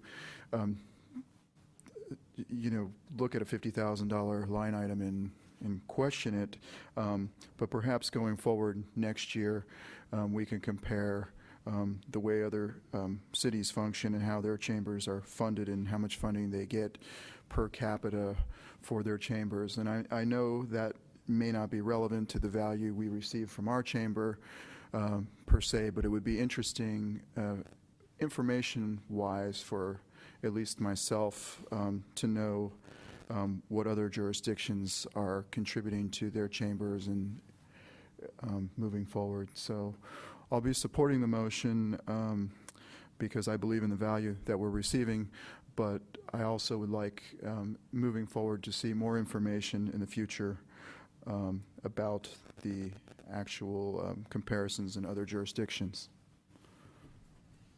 And just for clarification, you're supporting the motion even though the clarification in the future is not a part of it. Is that correct? That is correct. Okay. Further discussion. Ms. Jensen. I will support the motion, but while I appreciate my fellow council people's offer to help me with my homework, I've done my homework, thank you very much. But I think that the chamber should come forward with information, and it's fair for us to request that. And it's fair for us to request that of the staff, particularly when it's such a big budget item. And I think that we haven't been requesting that. So I don't think that's unreasonable to request that the chamber do that work. So I'll support the motion because we are far along in the process, and I understand that Leadership Los Gatos recruitment and signups may have started, so I have no interest in pulling the plug on that. I do think the chamber provides a valuable service, but the question for me is how valuable with respect to the town's budget, and I think it's fair for us to ask that question. Thank you. A question of staff as far as process. I anticipate that there will be a follow-up motion to this one. Any problem procedurally with that? It would be a motion presumably to direct staff to work with the chamber to provide additional information in the next budget process. Something to that effect, yes. All right. Given the fact that there could be another motion, I'm going to also support this motion and wait until the next motion to get into that discussion. So all that being said, we have a motion, we have a second. Is there no further discussion? All in favor, aye. Aye. Aye. Opposed? Passes unanimously. Ms. Jensen.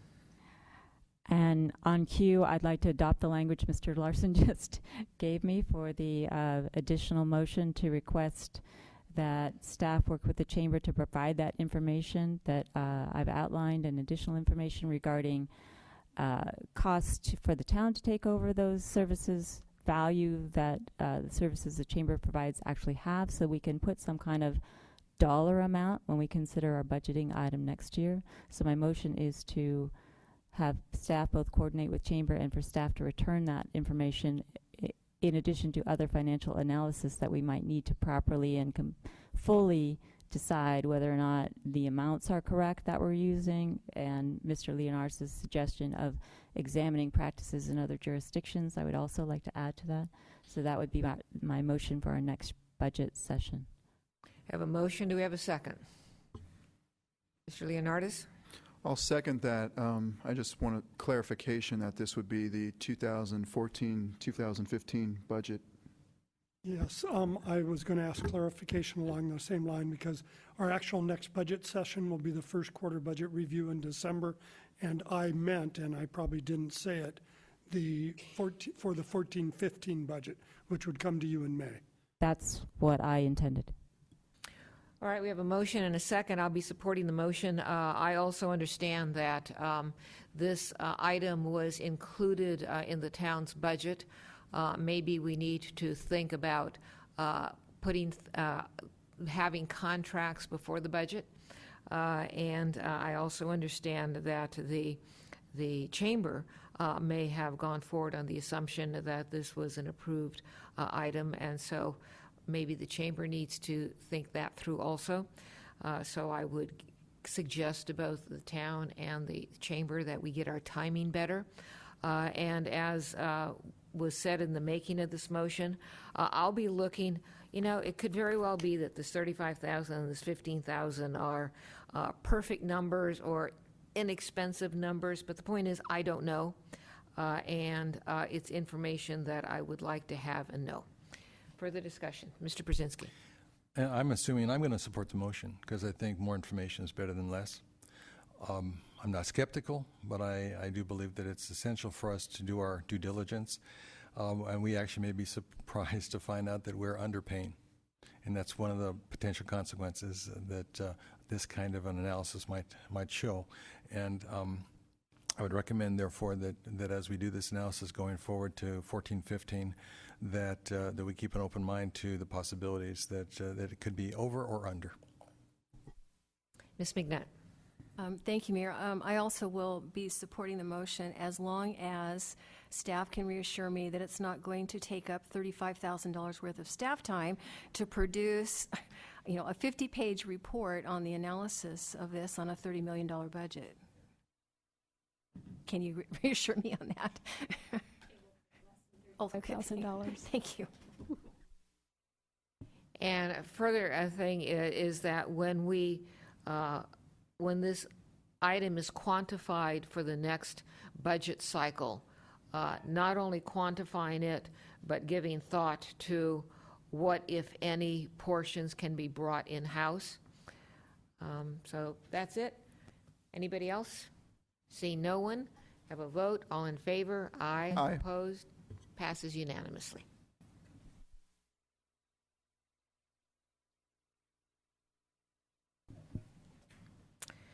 Agenda item 16. Adoption of a revised height pole and netting policy. Start with the staff report by Ms. Bailey. Thank you, Mayor Spector. Before you tonight is the latest draft story pole policy that incorporates the changes recommended by Council in April of this year. There's also some grammatical changes, and we included an illustration. There's also a desk item on this matter, which has some additional recommended changes to the policy, which further clarifies some potential interpretation issues. And that's it for the staff report, and we're available for questions. Ms. Bailey, just for the sake of clarification, I don't want you to read the desk item, but can you, for the council and for the audience, just tell us what issues this desk item addresses within the staff report? Yes, I can. One of the changes is under the location and number, which is on page 2, and that includes the discussion of architectural elements to, if they're visible from the streetscape, that those heights be included in the story poles analysis, and that would include towers, spires, elevator, mechanical penthouses, and those types of similar architectural detailing. We're also recommending that a definition section be added to ensure that the public as well as staff is under the same interpretation. There's a height definition, which is taken from the town code, and there's also a definition of roofline or edge, which is taken from our design standards. And lastly, we wanted some clarification on who is allowed to, what professional person is allowed to submit written verification for the height and story poles, and we reduced it to a licensed surveyor or civil engineer, and we've removed architect or building designer. Thank you. And Madam Mayor, if I might also comment, because staff has responded to a number of questions from the public and council, and I know in one of my responses I was reading off of the wrong version of the ordinance, and I did want to clarify, as we did in the desk item, that it's actually attachment 7 that is before you tonight at the end of the staff report. A looking very similar attachment 1 is immediately after the staff report, but that's what was presented to you in April, and attachment 7 incorporates your recommended changes after your review of attachment 1. So attachment 7 is the actual action before you tonight. Thank you. Questions of staff? Mr. Brzezinski. Thank you, Madam Mayor. Ms. Bailey, in the amendment to 1 location and number in your desk item, you call out architectural elements, towers, spires, elevator, mechanical, penthouse, and so forth. Up to this point, I believe we have not included that. We've done all but. Now, correct that if I'm wrong. But the question is, first of all, have we done this in the past in any specific project? And second of all, is it realistic to expect that this can happen? Because as I look at most of our story pole examples, they are mass scale, height oriented, and the intent is for us to, first of all, notice our community that something's going to be built. Second of all, be able to establish a sense of height, mass scale, visual impacts, and so forth. And we're adding this piece with towers, spires, elevator, mechanical. So from the perspective of just engineering itself, is this a realistic expectation? Typically, these are used for commercial developments that you would have these elements in, and mechanical equipment screening that is part of the building like a mansard-type roof, that is required to be part of the height analysis. Right. So that would be included, so that's not an uncommon feature.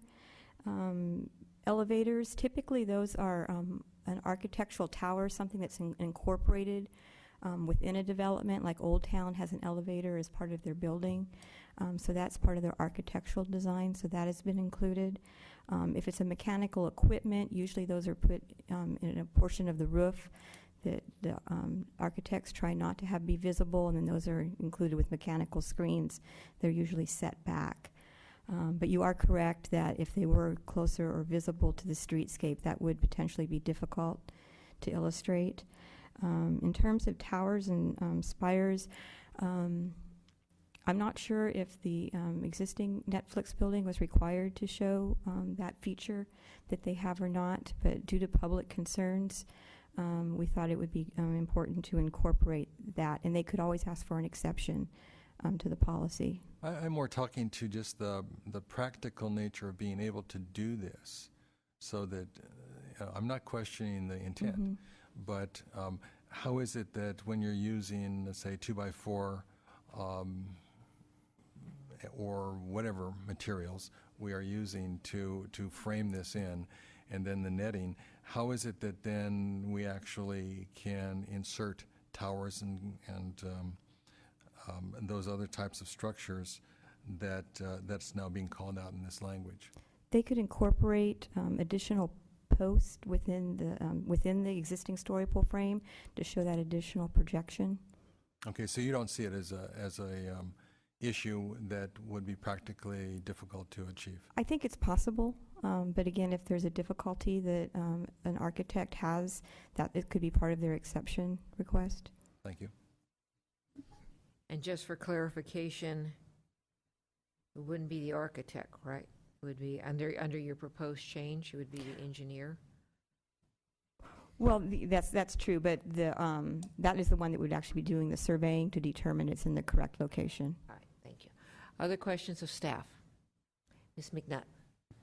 Thank you, Mayor. So my concern is on the length of time that the height poles and the netting stay in place. And the way it reads right now is it stays in place until, and this is on page 2 of the proposed language, that it stays in place until the project has been acted upon and the appeals period has ended. So what happens, not too frequently, but it does happen, is we'll have a project, it comes to Planning Commission, so the story poles go up, it comes to Planning Commission, there might be 2 or 3 meetings, so it drags on for several months. Planning Commission makes a decision, it gets appealed, or it automatically comes to the council. The council sends it back to Planning Commission. The applicant loses interest, loses money, is bewildered, they don't know what they want to do, time passes, and you have a situation where we could have story poles up for, as happened in a neighborhood very close to this location, for over 2 years. I don't think that's what the neighbors are going to want or appreciate.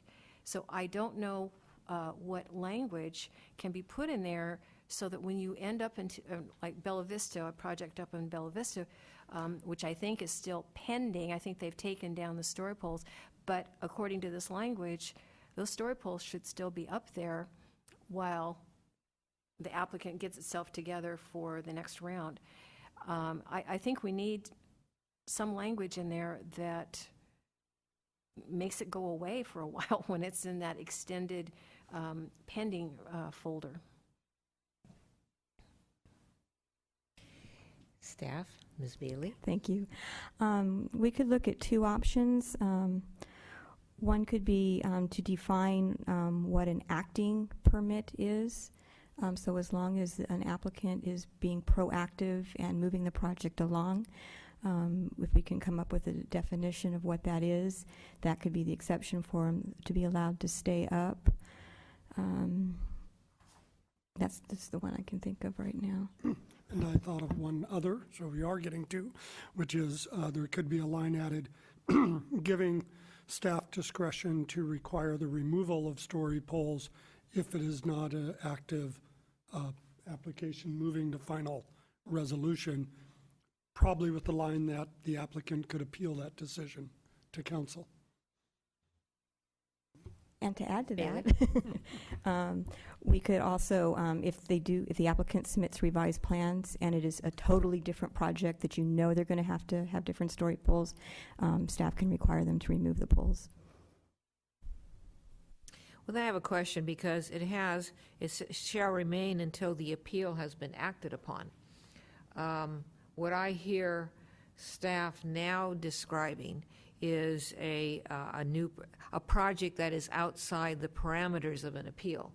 Am I missing something? That interpretation would be that when the project has been decided upon. So if the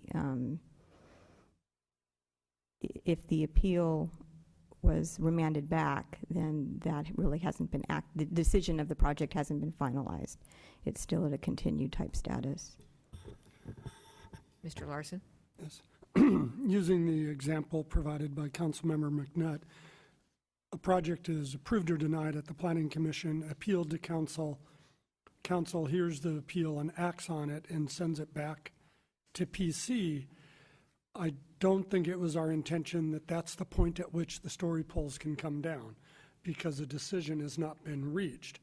But by interpreting it as staff would, as Ms. Bailey just indicated, that it's no final decision has been reached because it's been remanded back to PC, we'd be waiting for that PC action, but you could have transfer of property, economic conditions, whatever, make that a 6-month delay before the Planning Commission ever hears the remand back from council, which could leave the story poles up for no purpose.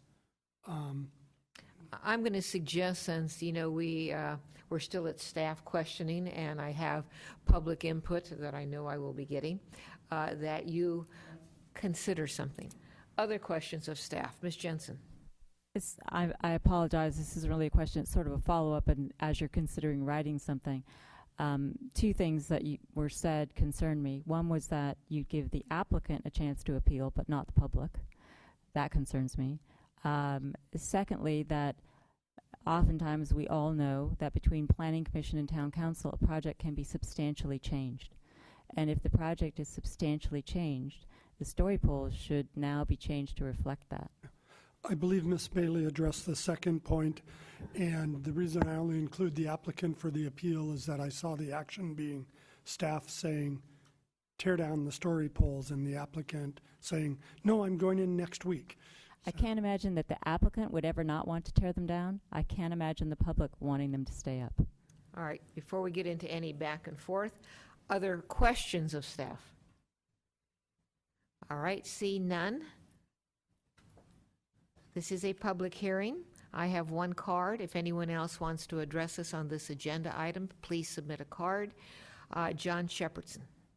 Mr. Shepherdson, you'll have 3 minutes. Thank you, Mayor Spector. John Shepherdson, 120 Oak Rim. Mr. Shepherdson, put the mic a little closer to you, please. Or I'll step. Is Step that closer. better? Yes. All right. Thank you, Mayor. First, I'm always nervous when I speak before the council. It's like there's multiple judges, so if I seem nervous, I am, and if I don't seem nervous, I really am. First thing I want to do is I want to thank you, Madam Mayor, and Councilmember Leonardis for really provoking the questions on this policy. And I think questioning things is a good thing for business and government, whether it's been for a long time or a short period of time. I did provide an email to the council and the manager with respect to my comments about the story pole policy. It came in late this evening, so I will briefly comment on those. One is, I think, in the purpose language of the story pole policy, I would suggest that there should be some language that the story pole policy is vital in terms of communicating to the public and to the all the decision makers, but also to the public, that we have a strong story poll policy. I think it encourages people to get involved in government when they see that there is changes going on. I saw language that says that there may be a story poll plan, and I wasn't sure why we are saying may. Are we going to have one or not? Some language, I would suggest that along the lines that the larger the project, the more important the story poll policy, and that there be language that that's particularly true with high-density residential and commercial projects, because in my experience, that's where we seem to have most of the concern about the story poll policy. And I will comment in terms of the language about they should go up and stay up. I would remind the council that with the Swanson project, they went up and they went down. And the developer said they didn't have the money, and we did not follow the policy. I also have some language that say within 7 days of the erection of the story poll policy that there should be some verification, so there should be some time limit on that. And then on the roof lines, I suggest language that the roof line should include the highest roof lines. And with that, I thank you.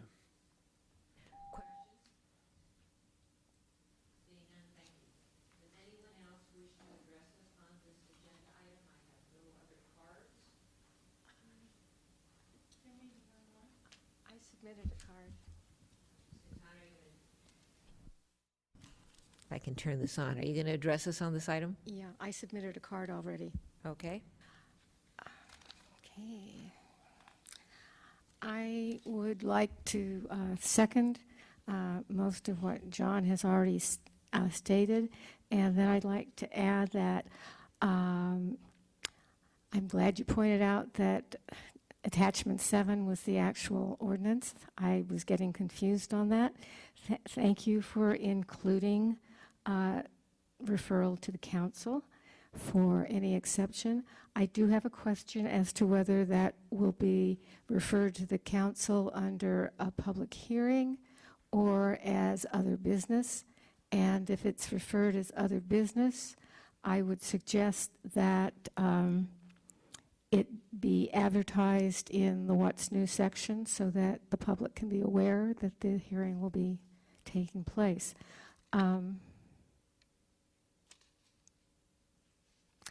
I also agree that the larger the project, the more important it is that there be story polls to show the full extent of the project and the apparent density of it.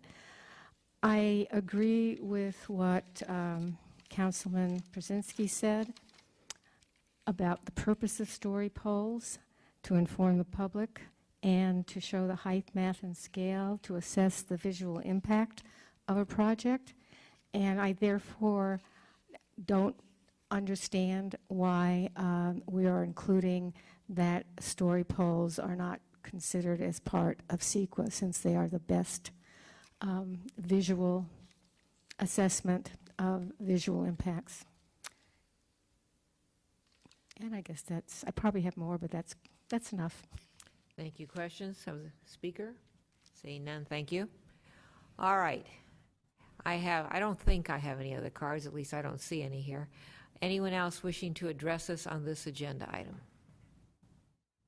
Seeing no one coming forward, I will close the public input part of this hearing and turn to the council members for questions, motion, or discussion.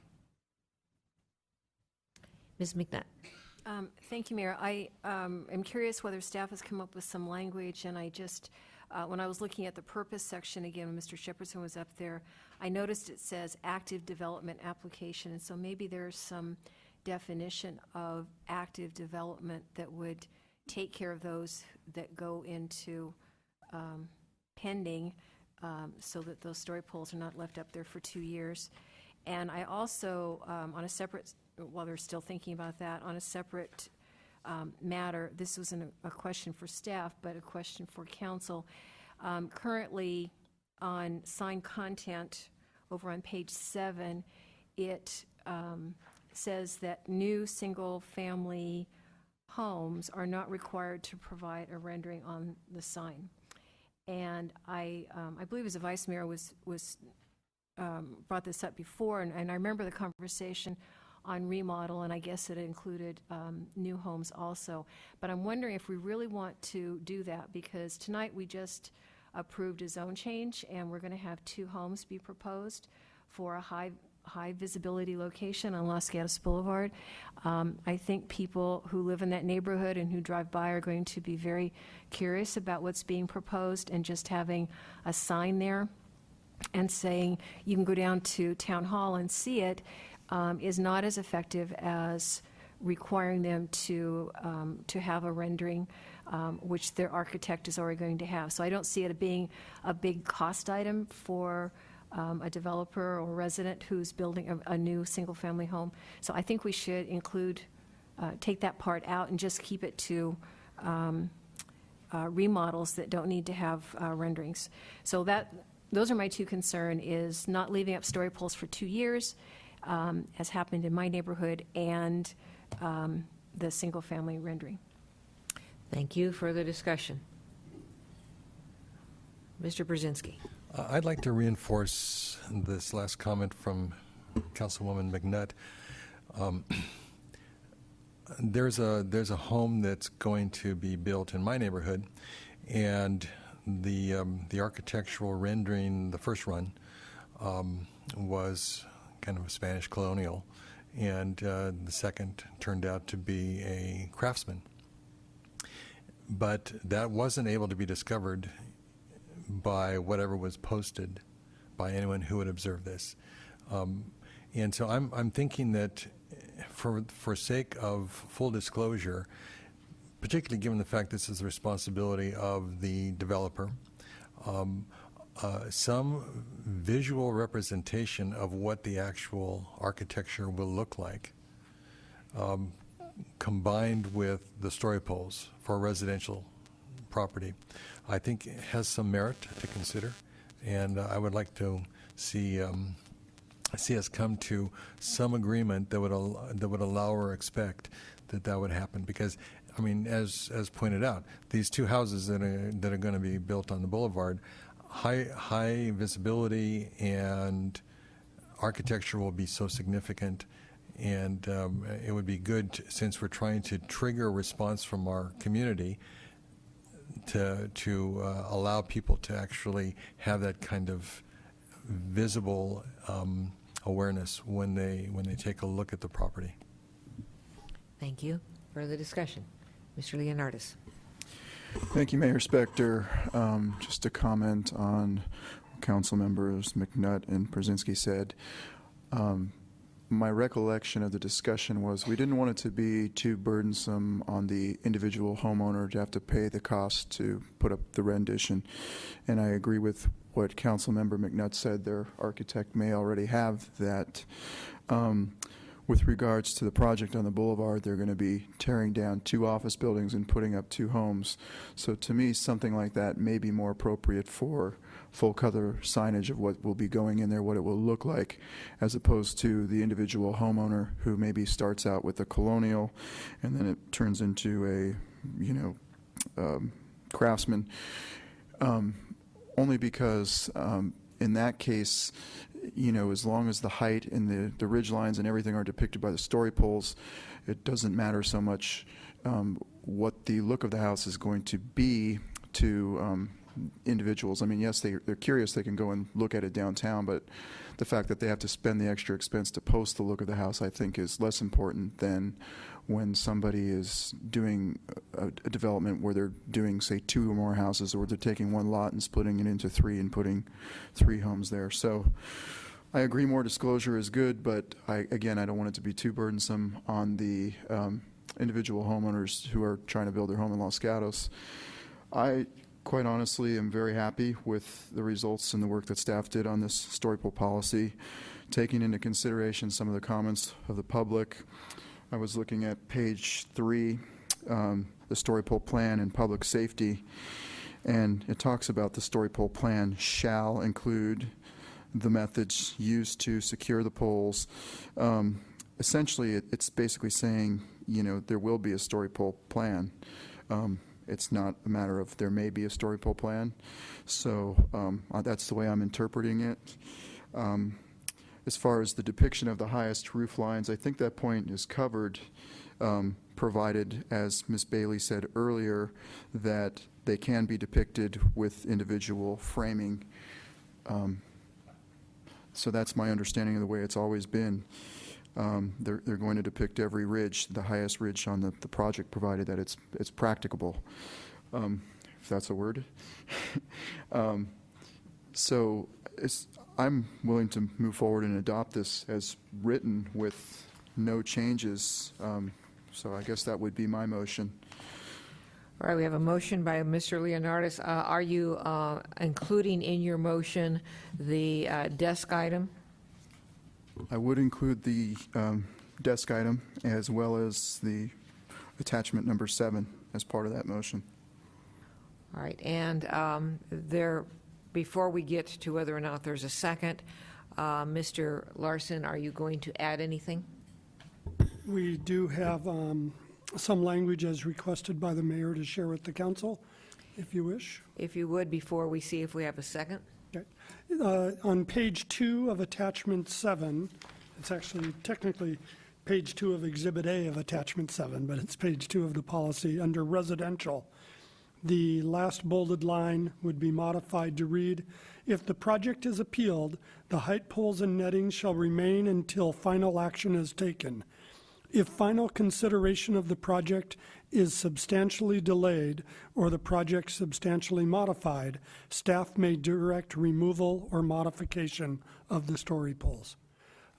The only other point, I think, following on Ms. Bailey's comment, the active application, I think that reference in the preface gives staff the opportunity to come up with administrative guidelines for how we define an active application.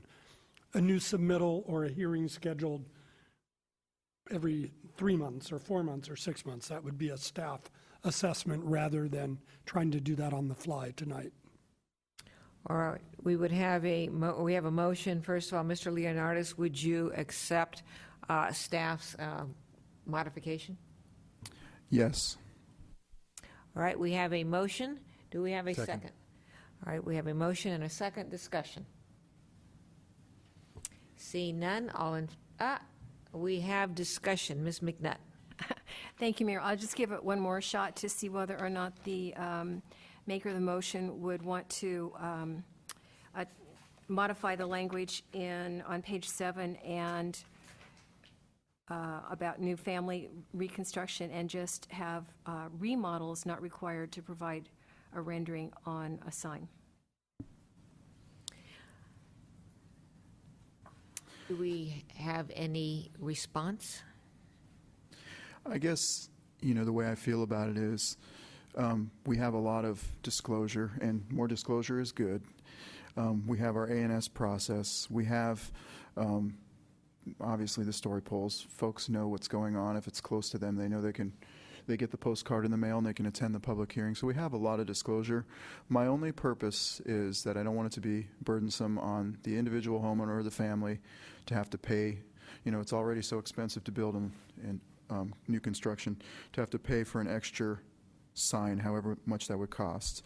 So again, if it were somebody who would be, we've changed the zoning and they're taking down 2 office buildings and putting up 2 homes, it is a good idea for the public to see what will be going there. But when it comes to the individual homeowner, same as the individual homeowner doing their remodel, I just don't want it to be financially burdensome, because I feel like we have a lot of checks and balances in place already that are very good. So I don't know how we put that into a motion. That's my hesitancy. All right, right now the motion stands, and paragraph E, sign content, has not been modified. Mr. Larson. Ms. Bailey and I were just discussing, and we think that language that's been discussed could be subject to some confusion and misinterpretation, in that it was our assessment the way the language is now.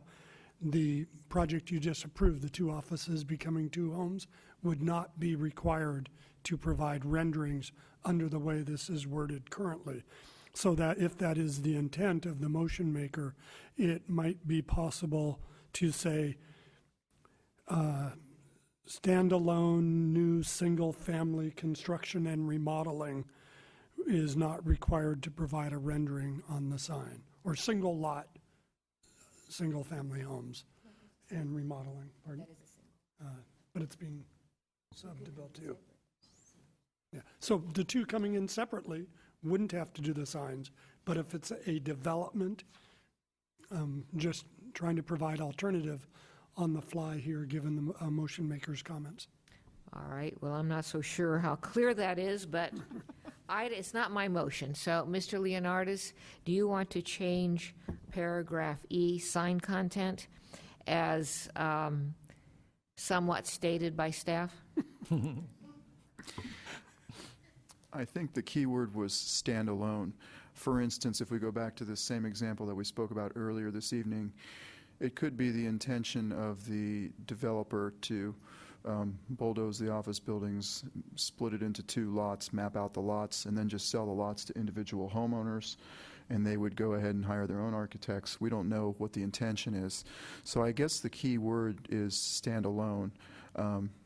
I think that is key. When it is an individual family or somebody that's looking to build their own home, and it's a standalone case, I don't really want to add an extra step for them, although I know the technology is there, and maybe it'll cost a lot of money, maybe it won't cost a lot of money. I guess it depends on who you hire, but I really feel like we have that point covered with our current processes. So, All right, right now the motion stands. E is not modified. Does staff want to weigh in on it?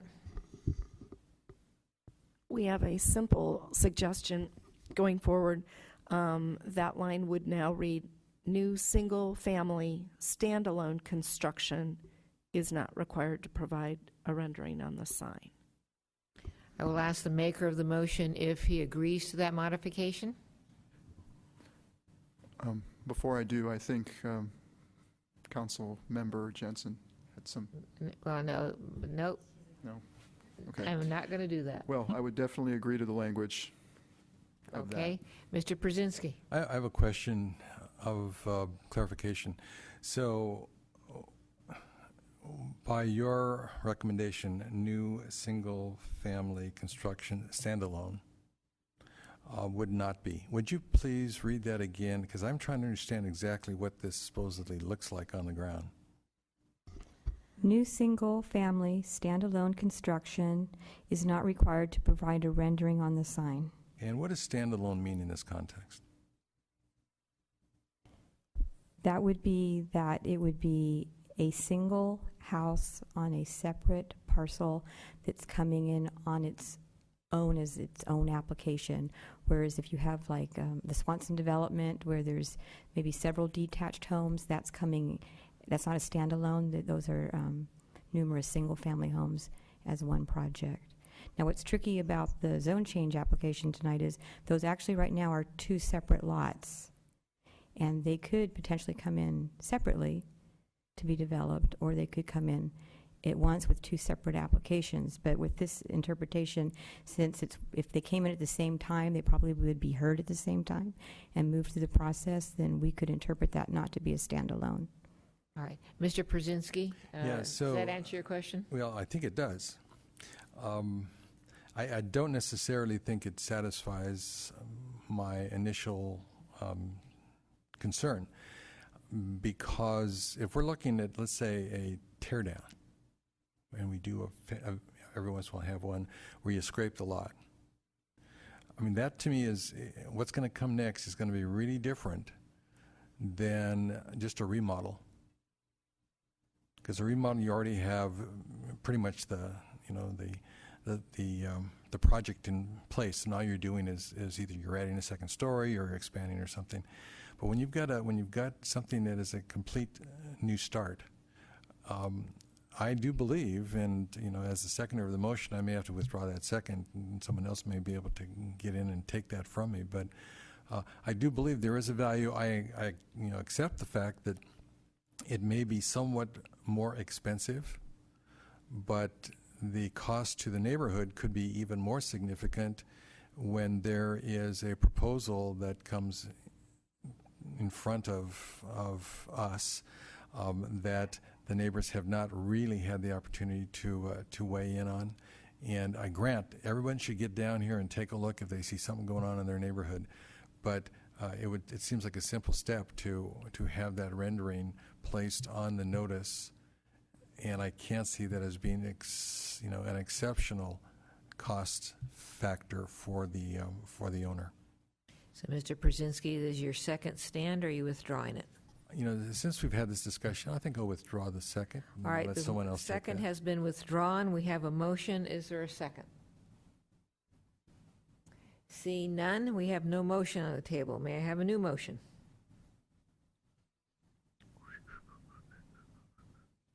Ms. McNutt. Okay, I'll give it a try. So I will move approval of the proposed language with the inclusion of the additional sentence referring to how long the story poles have to stay up that staff came up with, and changing on page 7, section E, the sentence taking out new single-family, new construction, and just having it say single-family remodel projects are not required to provide a rendering on the sign. We have a motion. Do we have a second?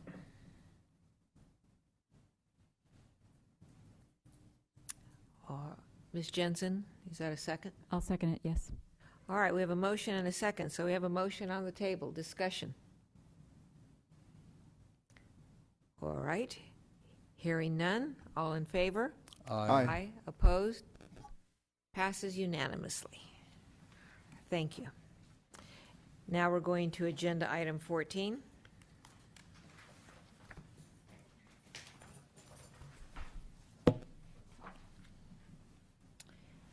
This is an amendment to the Town Council agenda format and rule policy to establish timelines for submission of information for and distribution of agenda packets, addendums, and desk items for council meetings. Thank you, Mayor, members of the council. I was just going to say, Ms. Jacobs is making the staff report. Ms. Jacobs. Thank you. The council had requested the Council Policy Committee to look at setting deadlines for the submission of material for desk items and subsequent distribution of desk items to the council to enable the council to have adequate time to review the desk items. The council policy discussed this and are recommending a new policy tonight to council that would set the deadline for desk items. Staff is also recommending a similar deadline for the 2 other distribution steps in the agenda packet, just for consistency.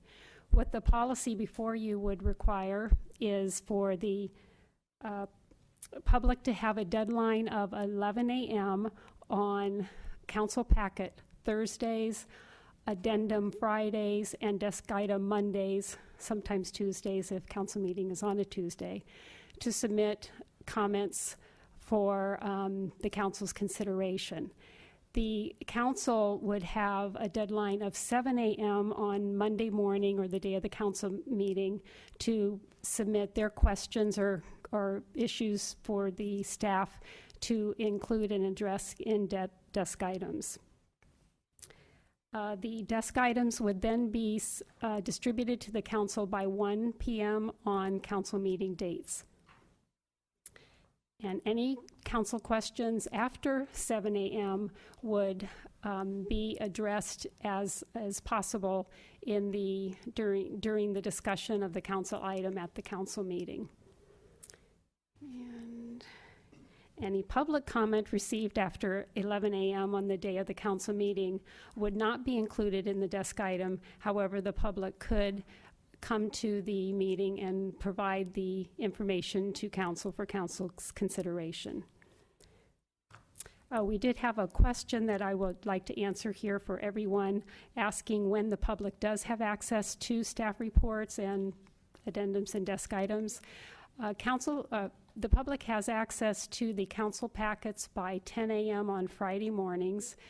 They have access to, and this is by posting online, they have access to the addendums by about 5 p.m. on Fridays, if there's an addendum. And they have access to the desk items soon after they are distributed to the council via email. They are posted online, so they do have access fairly quickly after the council sees the material. And I could also, one other comment that came in was about staff packaging the public comments, and that was not meant in any manipulative way, but simply taking the documents that come in by 11 and packaging them as attachments to the desk item that goes to council. And just Thank you, for Ms. Prop. Thank you. And just for clarification, the packets are always available here at Town Hall, the physical packets, as soon as they're available to the council. So the times that Ms. Jacobs was mentioning was when they would be available and uploaded electronically because of staff time to do that. But certainly when they're made available to the council, they're also made available as a public packet at Town Hall.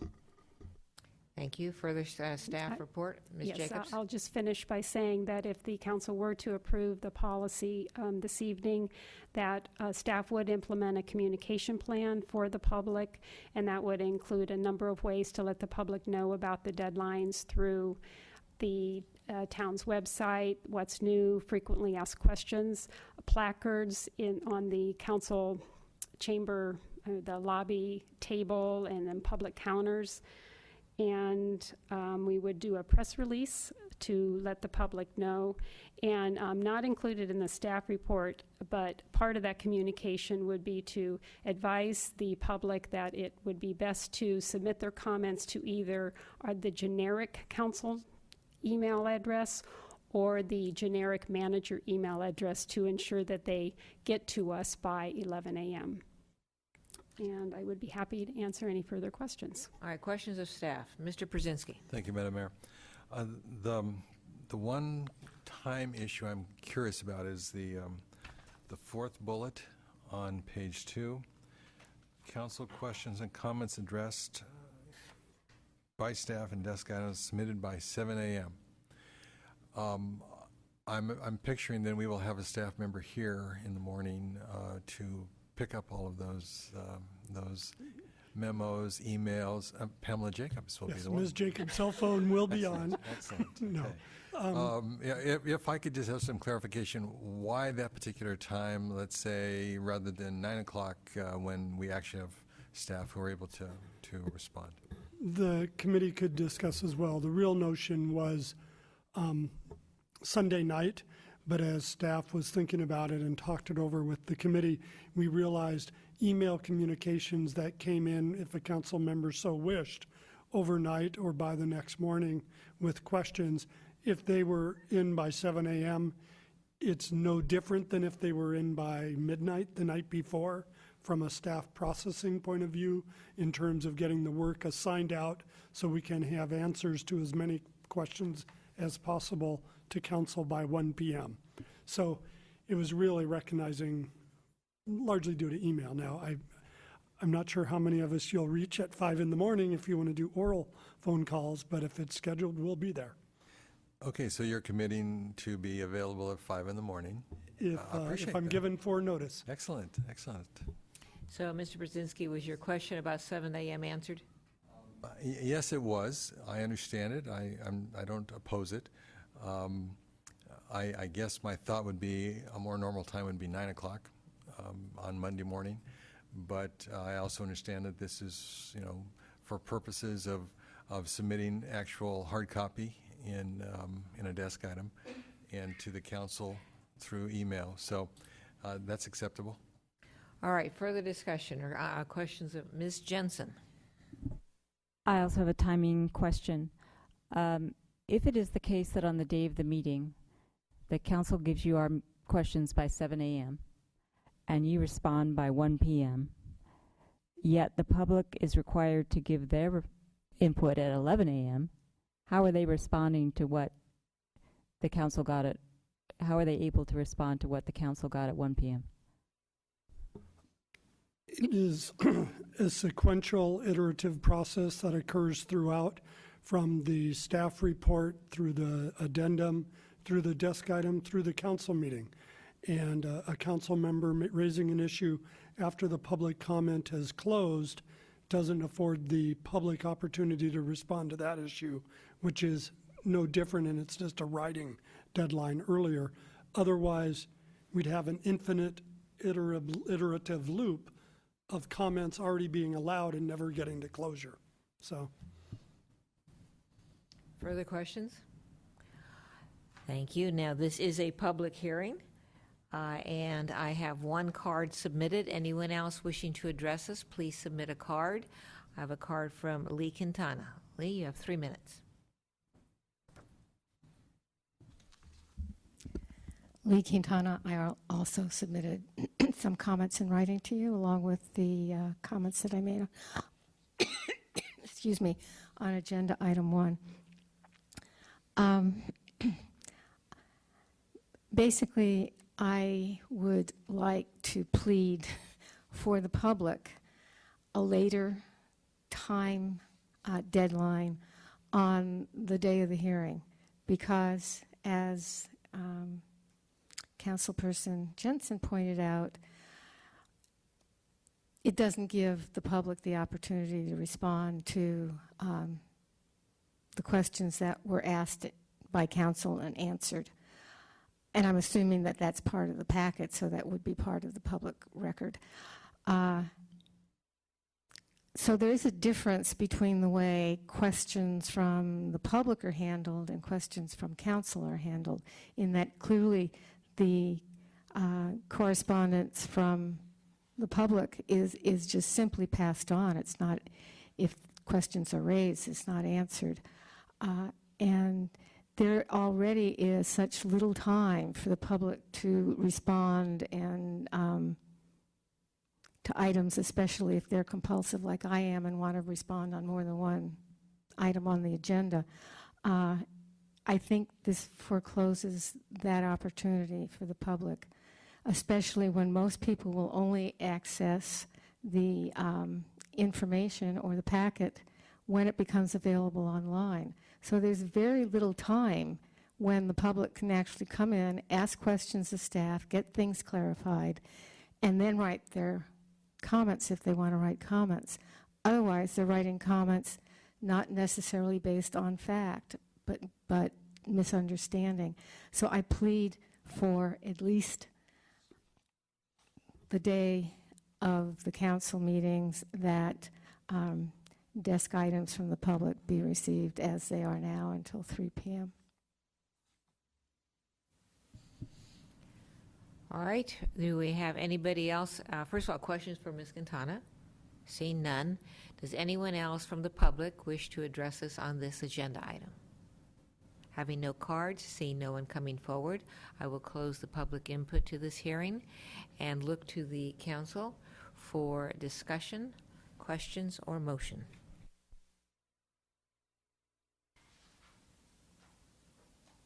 Ms. Jensen. I apologize to my fellow council people and staff, but I have to make this speech because I believe it very strongly. The reason to have a council meeting is to get input from the public, information, and include the public in our discussion.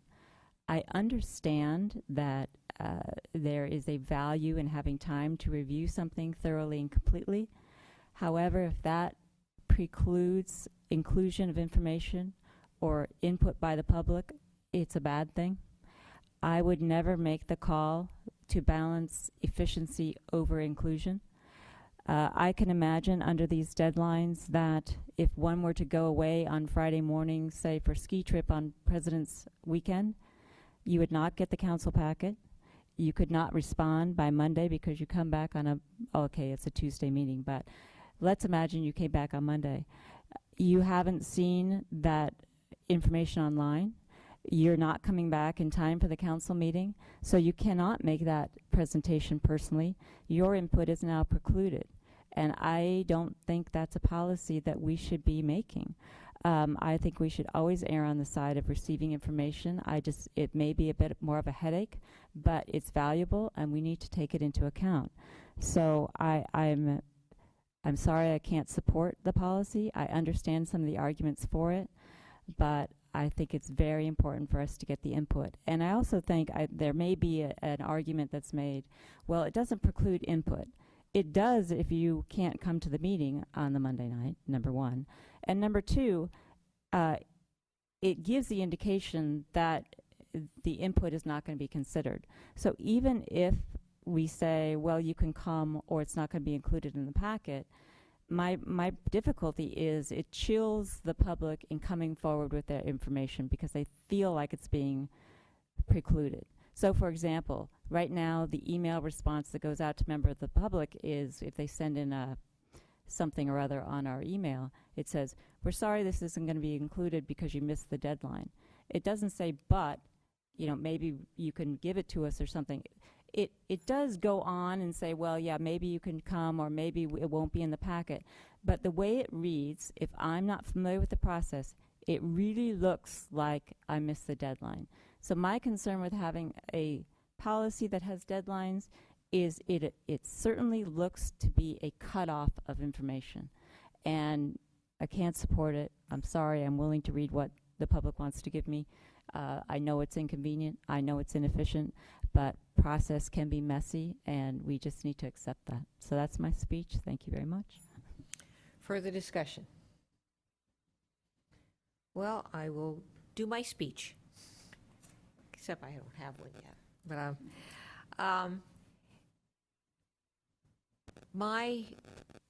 my thoughts in bringing and being one of the people to bring this forward was not because of necessarily because of efficiency or headaches, but for me it was more an issue of due process. I'm one of the 5 people who is called upon to make a decision, and if I'm getting materials up until the time that I'm sitting up here at the dais, I don't have the opportunity to fully consider them, and I want to fully consider everything that I get, and I do. I'm one of those people who reads the materials, and I read them the second I get them, and I start read them all weekend, and I will read them till the time I get them. But if I'm getting them at 3, 4, 5, 6, 7 in the day of the meeting, I can't give them due consideration. So this policy allows the council, this person here, and I believe other council people, to consider the materials, all materials with due process. That does not mean that if someone has thoughts after 11 a.m., that those thoughts are not amenable to consideration by the council, because they can be considered by virtue of being at our council meeting. Do I know that there might be times that a person can't be at a council meeting? Yes. But overall, do I believe that a process that helps assure due process by the entire public, including the council, is the process by which I weigh in favor of this policy? Yes. Mr. Brzezinski. Yes. All due respect to Councilwoman Jensen's position, I have to agree with the mayor. I think that we are a very open legislative body when it comes to soliciting and accepting public input. I think we do value it significantly. I think we've demonstrated that time and time again in this chamber. But that last-minute email that comes a half hour before the meeting starts really does a disservice to the council, but also to the individual who's making that recommendation. If things are that important, then you have to make arrangements to be here. If you can't get that message to us within these time frames as proposed by the committee, and that would probably not be the weekend to go skiing then, if it's that significant. I would say that it would be really important for everyone to take advantage of the opportunities we offer so that we can get good input at the appropriate time so that our decision-making can be shaped by that input. And I don't think it's that much, it isn't asking that much of adults in particular to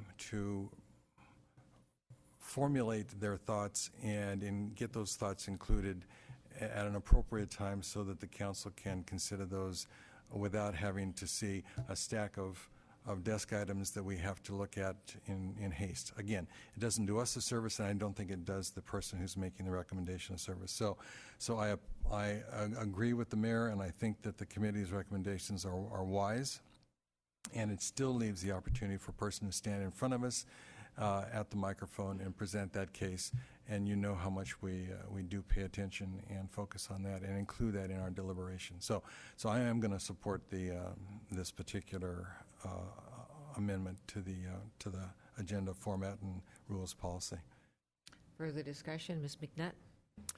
Thank you, Mayor. The two most important parts of this for me is, one, having enough time so that we can really pay attention to what the public is giving to us. We've had several instances over the last few months where I remember there was one where we had like 100 pages of desk items given to us at like 6:45. Well, you can't absorb that, and so residents have spent a whole lot of time putting together complicated analysis and attaching reports and things like that they think we should look at, and it's like we can't do anything with that to have that at that point in time. And it was also very important to me to have a time when I know the desk items are going to arrive in my computer, because I don't do this full time. I have a full-time job and I have to manage my time during the day. So knowing that on council days at 1 o'clock, 3 o'clock, I need to carve out time to read and think about the desk items was very important. If this was a full-time gig, that would be a different thing. But you know, this is what we do for our living, for our job. So I think this is a good recommendation. The one thing I did want to point out is that it does say potentially notation on council agendas. I think it's mandatory that it be a notation on council agendas along with the other directions to the public that we have in the preamble here before it starts, so that it's very clear if someone is picking up an agenda or they're looking online and seeing it for the first time and spotting something of interest to them, that it's very clear. If you want to comment on this, here are your options. You can come in person that night, you can bring materials with you, you can submit something in writing ahead of time, and here are the time frames that are your opportunities to do that. Ms. McNutt, for clarification, you said there was something that you thought should be different. To what are you making reference? I'm sorry, it's on page 3 of the staff report. It's the last bullet under the communication plan. It says potentially notation on council agendas. Right. So it's not part of the policy, it would simply be direction to staff to include that notation. And so potentially was because it wasn't part of the proposed policy? It was really council's input as to whether you thought that it should be included. There is a lot on the agenda. I wanted you all to weigh in on whether you think that was important to put on the agenda. So thank you. All right, we don't have a motion. May we have a motion? Mr. Leonardis. Thank you, Mayor Spector. Just want to weigh in on how I feel about this, being on the council for 3 years. You know, in most instances, the old policy works fine, and the new policy would work equally as fine. I think it's those issues that people are very passionate about, as Councilmember McNutt described, where you get 100 emails at 1 o'clock or 3 o'clock or whatever, or 5 minutes, 15 minutes before the meeting, and those can't possibly be read. But at the same time, people still feel as though they have a voice and they are submitting it. I guess my biggest concern is we're going to have to communicate this with the public. I also was curious about the previous policy and why it was adopted and the deadlines were adopted the way they were. I see both points of view on this, and as I said earlier, I don't really, in most instances, I don't really feel like this is an issue, but there are those issues when it could become problematic just from the sheer volume. We can't possibly get to all of it and weigh in on all of it. But I'm on the fence as far as, I guess I'll have to believe in the faith of the committee that put this together, and leaning towards voting yes on this. Further discussion, a motion? Mr. Brzezinski. Madam Mayor, I would like to make a motion to adopt the amendments to the Town Council agenda format and rules policy to establish timelines for submission of information for and distribution of agenda packets, addendums, and desk items for council meetings as so proposed. Do we have a second? Ms. McNutt? I'll second, although it's coming from recommendation of a subcommittee, so I'm not sure it requires a second, but according to procedure. But I don't know, I'll just second it. Just second it. Okay, I second it. All right, we have a motion and a second. Discussion. All right, all in favor? Aye. Aye. Opposed? No. Passes 4-1. Ms. Jensen voting no. And meeting is adjourned.